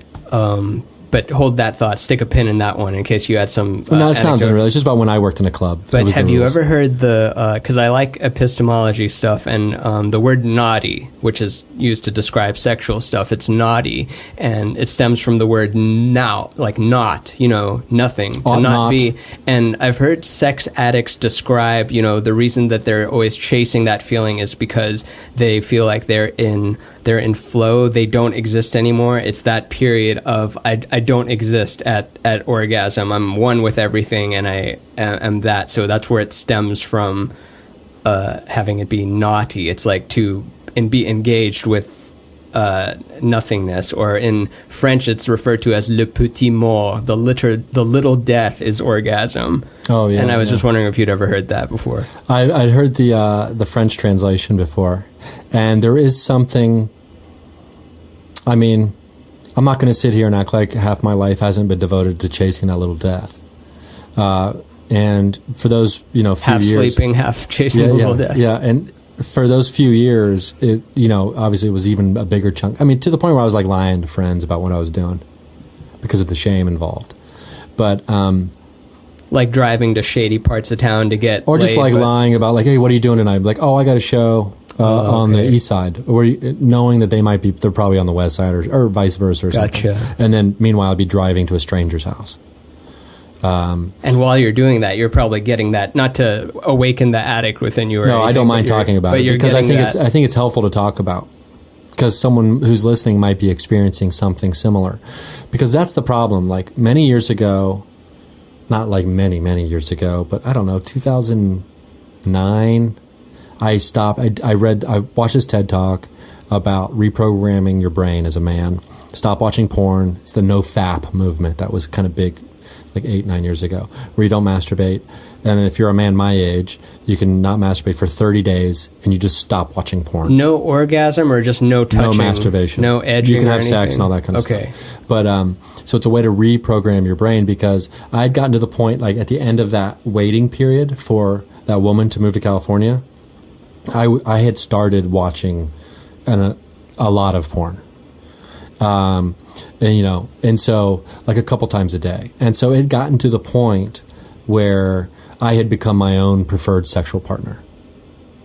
Again. And I had experienced that maybe in the past from just too much masturbation or something like that. It's a very recent phenomenon too, this access to it. Yeah, right. And so what this does is it reprograms your brain, kind of reignites the hunter inside of you to where you want to be with another person.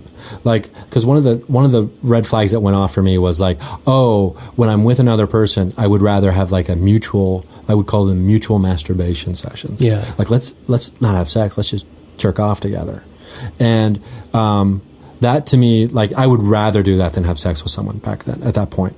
And that is because too much porn causes you to become your own preferred sexual partner. But do you feel like it's not, it might be another chicken and the egg thing? Do you think that your desire to go more towards porn than to have a partner is there's no stress when you're by yourself and with the porn? And I'm sure that probably played into it. But at the same time, it was like a way to like not be out there being unfaithful to someone I wasn't even supposed to be being faithful to. So a lot of it was just psychological in my own mind. So what had happened was like I had gotten from that and then catapulted into, the Tinder and all that other kind of stuff. Like, I need to stop doing this. Like, I need to get out of this. So I had done again. I did the no-fap thing again, right? And I remember I was on the road, and because of the loophole about being able to have sex, that's when I started hitting up Craigslist. You know what I mean? And so then you're using other people to masturbate. Yeah, exactly. And so that's not good. You know? Loophole. But at the same time, those people are looking for other people to use to masturbate. So it's like you're using each other. Yeah. In that scenario, on a Craigslist, no one's on Craigslist Casual Encounters looking for their soulmate. You know what I mean? Hopefully. And well, now you can't even get on Casual Encounters. Probably. I mean, even back then it was tough to navigate through all the bots. It's all just bullshit now. It's now all bots. Yeah, it's just like it's all webcam girls and things like that. But But yeah, so that was like the problem for me. But like, and then, I mean, you do like lose yourself in those moments. Where it's like, I used to tell people, it's like, I tried doing a bit about this for a while, but maybe it was just too like esoteric, Go for it. This is the place for it. One comedian told me once, I came off stage, he's like, man, you real esoteric. And I didn't know what the word meant at the time. So I was like, oh, thank you. Little did I know, I'm like, intended for a small audience. I would say it's like the beast. Like when I was engaging in these activities, it's like I would leave my body almost. You're the Hulk. And I was like, what's it called when you like to watch an exhibition, or like you like voyeurism. I was a voyeur to my own sex life. Like I became a voyeur to my own life, to where I would leave my body and I would just watch The Beast. Right? Oh, disassociation. The Beast is like a disassociation thing. I would watch The Beast like, oh, can you believe The Beast is doing this? Like, The Beast has no body shame. the beast is doing what? You know what I mean? Like, the beast will do that? Oh, the beast doesn't care if they do that to it? Wow, the beast is free. Yeah. So, not that the beast is dead, or that I would be dead, but I guess in that freedom sense, like, the beast was this free sexual creature who had no taboo, no judgment. Didn't matter what he didn't, I didn't have my own hang-ups. Another person, it didn't matter what they looked like. You know what I mean? It was just the beast. That wasn't every time, but every once in a while. That's what you're chasing. That's what I was chasing, to I want to see the beast again.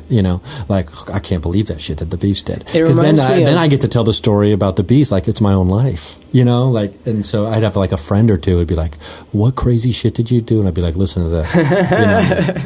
And because I always tell people, like, I'm this like normal guy who's had like a handful of crazy sexual experiences, that if you only knew those about me, you would think that I'm like this sexual, like, expert maniac kind of guy. But really, I'm just a guy who didn't lose his virginity till he was a sophomore in college. And, isn't that like, confident sexually? Like, even in a relationship, it takes me like at least the first couple times to even just really feel comfortable with the person. Yeah.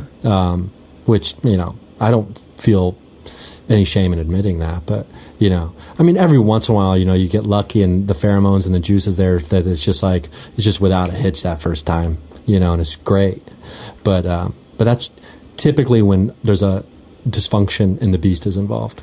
Are you familiar with Chris Ryan's rap with Sex at Dawn and all that stuff? I'm familiar with, I haven't read the book. He described it because he was asked, like, what sex is to him, and then he was, like, thinking about it for a minute. It's like, well, what sex is to me is, it's, being one with all, like, the way, like, the seeing waves crash against rocks, like just bearing witness to the natural process of motion and stuff. And when you were saying you're stepping outside your body, witnessing the beast and not judging the beast for his form or his actions or the partner or their actions, you're just witnessing just waves and rocks, like just watching that. That's what it reminded me of. So I was wondering if you were familiar with. I've heard of a friend of ours recommended that book to me at one point because I had asked about polyamory, and that's like the book on that's it, the I think, book, right? yeah. And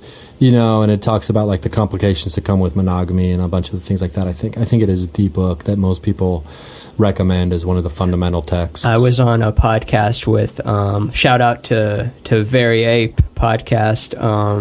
So it's they're a throuple, a threesome couple. It's a guy and two girls, or a man and two women, whatever words you actually say. And they were answering a question of, I forget what the question was, but basically they said, yeah, when we're all together, we're like so blissed out in one. But when we feel the separation, we really feel the separation. So it's kind of indicating that a lot of people see like, oh, monogamy is this trap, but then polyamory, it's whatever. But it's like you get the same downs if you're in a polyamorous thing, or when you're close, you get to feel real close. But then when you're feeling separate from each other, it amplifies that. Yeah, I can imagine. I've never gone down that road, and 'cause I haven't read the book, and I haven't done any like educational research to prepare myself emotionally or intimately for those kinds of relationships. So I've kind of stayed away from them, and and frankly, I'm I don't know if I'm in a place where I could handle that. It's almost like too many chefs in the kitchen kind of thing. Yeah, be like surfing a bigger wave. Probably. I've never been able to have a successful one-on-one relationship to the degree where I'd feel comfortable even trying to branch out from one into others simultaneously. Because I've tried to do that when I was younger, and even in my older days, trying to maintain like multiple casual relationships, and it's really difficult for me to separate myself emotionally, or to not feel guilty, or which, someone would say, well, if you read these books, you'd probably release that guilt, blah, blah, blah, that kind of stuff. But at the same time, it's like, we're all just people here trying to be connected to one another, trying to feel closeness and not feel alone. And at the end of the day, I think it's just that simple. Yeah. That we just want to feel like we're part of something, whether it's a relationship, a community, a club, whatever, a family. It's just that simple. And until I can even just have that one-on-one, because it's been probably 6 years for me since I moved here, since I've had like a serious relationship. Oh, wow. So it's been a while for me, to the point where now it's like, I don't know if I can anymore, you know. But no, don't say that. That's, but also, who knows how it could play out. But you know what I mean. No, it's me being like a little bit sarcastic. I think you could have it if you really wanted to. I definitely could. And it's, you know, and I'm not going to sit here and like, I'm not a woe is me kind of guy. A what? A woe is me. Like, woe is me. You know, like woe, like WOE. Like when someone's always like, oh gosh, I just can't. Oh, yeah, I'm never gonna. Oh, okay, yeah. Why don't they? That's a woe is me. Yeah, it's like you got to find that balance. Which is different than I'm more like a woe is me, you know, like, you know, WOAH. Yeah. Like, whoa. Whoa is me. I'm more into the whimsy than the woe. But so I definitely think, I mean, I've had opportunities too. I'm not going to, you know, that I've, for one reason or another, I've not taken, and some of them I've regretted. But you know, you got to move on from that. Hell yeah. Well, I guess we should wrap it up now, even though I said we should wrap it up 30 minutes ago, but I had, unless you wanted to keep it going. Oh, no, I mean, I think we're good. I mean, like, you know, I might be losing my voice a little bit. Yeah, we've covered a lot, but yeah, thanks so much for, you know, for coming on, being so open, I hope being it's not such too a cool... long. I mean, feel free to break it into a half. No, I've got one that's like, this might tie it for the longest one, but I'm a fan of longer ones because I listen to podcasts while I do other stuff. I like to draw with them, or whether I'm walking outside or something, and it irritates me a little bit when it's 40 minutes and then I have to go find another one. And I don't know if you're someone who's just that. That's interesting, because I've always been like, oh, I hope this isn't too long for people. If it's like over an hour and 15. But what about from your perspective? Have you ever thought like, oh, this podcast is too long, I'm never going to have the sense of, because it's not a film or I've a never book. had that. I've never it's been a like, conversation. Yeah, I've never. Yeah, you're right. I've never experienced it. And I think that we're not putting out enough stuff. Even though we are putting out a ton of content, I think that we're underestimating how busy people are, and there's really not too much stuff you can put out. Like, I was just thinking about writing that on my wall today. Exactly that sentence? Make more. Make more? Create more. Hell yeah.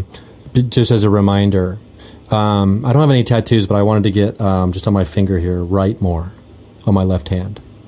Physically write more, not talk about writing more. And in that book, The War of Art, one of the first lines is... Changed my life, that book. Yeah, I need to get a physical copy. I only have it on Kindle, but I'm always like, I just want to grab... I'm just going to order one right after this podcast. But one of the lines in it is, here's something that real writers know that amateurs don't know, is that the hardest thing about writing isn't writing, it's sitting down to write. And you know, once you actually open up the blank page and just press down and make any shape, you'll find that, oh, instead of just making any shape, I might as well write a letter down, and then what is supposed to come out of you will come out. And I don't really believe in writer's block, not in the way the universe will throw its energy behind you once you start going. Yeah. There's another wonderful quote in there, and I forget who the author's name is. It's just one of the quotes that he uses from somebody else. It says, I only write when I'm inspired, which was I was that guy when I was younger, before I read this book. I only write when I'm inspired. That happens every morning at 9 a.m. And I was like, fuck yeah, dude, I'm a coward. you know, like I'm a coward. I actually read that book and I took about 3 or 4 days to really like sit with myself and ask myself, is this what you want to do with your life? Do you want to be a stand-up comedian? Because if so, you're lying, because you're not doing it. You weren't doing sets? You weren't writing? No, I wasn't writing. I wasn't like writing every day. I wasn't doing the work. Yeah. And it's like, if this isn't what you want to be doing with your life, because that's the great thing about that book. It's for anybody who wants to find what they want to do with their life. And it's like, if this is really what you want to do with your life, do it. And if not, stop wasting your time because you think it's cool being a stand-up comedian. And which it's not anymore. Which it's not. Go find the thing that truly makes you thrive and be you. And so I gave myself 3 3-4 days to really say, is this what I want to do with my life? And then after those 3 days, I was in, baby. Turned pro, as he refers to it. Yeah, and Elizabeth Gilbert has a wonderful TED Talk. She wrote Eat, Pray, Love, which I don't know if people have read. I read about half of it. That's familiar. I don't... it's a very famous memoir. I loved her TED Talk so much I bought the book because that's what she's famous for. I couldn't finish it. It's about her being in Italy, eating a lot of pasta, and having sex with some guy. Modern. Yeah, what's it called? What's that Aziz show? Master of None. Yeah. So it made her famous 10 years ago. I think Oprah maybe loved it. But anyway, she's got this TED Talk about the muse and creativity in the muse, and it's amazing. It's so amazing. You hear it and you're just dude, it's really fucking cool. It's about the Western idea of of being a genius, how flawed it is, and how distorted it has become from its origins of what it used to be. How the muse used to live in the walls of the workshop. And so you'd put your desk in there and you'd be like, I'm here, muse. Please let me get a piece of you today. Channel through me today for a minute, please. Can I get you? And some days the muse doesn't show up, but you show up. But just because the muse didn't show up doesn't mean you don't show up tomorrow. Because if you miss it, that's what you're going for, right? And we've all had those moments where we've had days that are better than others when it comes to writing or creating. But in the Western world, now it's you're a genius, or I'm a genius, this person's a genius, as opposed to the genius being the muse that is channeling that's through in the universe, right? So now it's individual people have become that. And that becomes, and she talks about how after Eat, Pray, Love was such a huge success for her.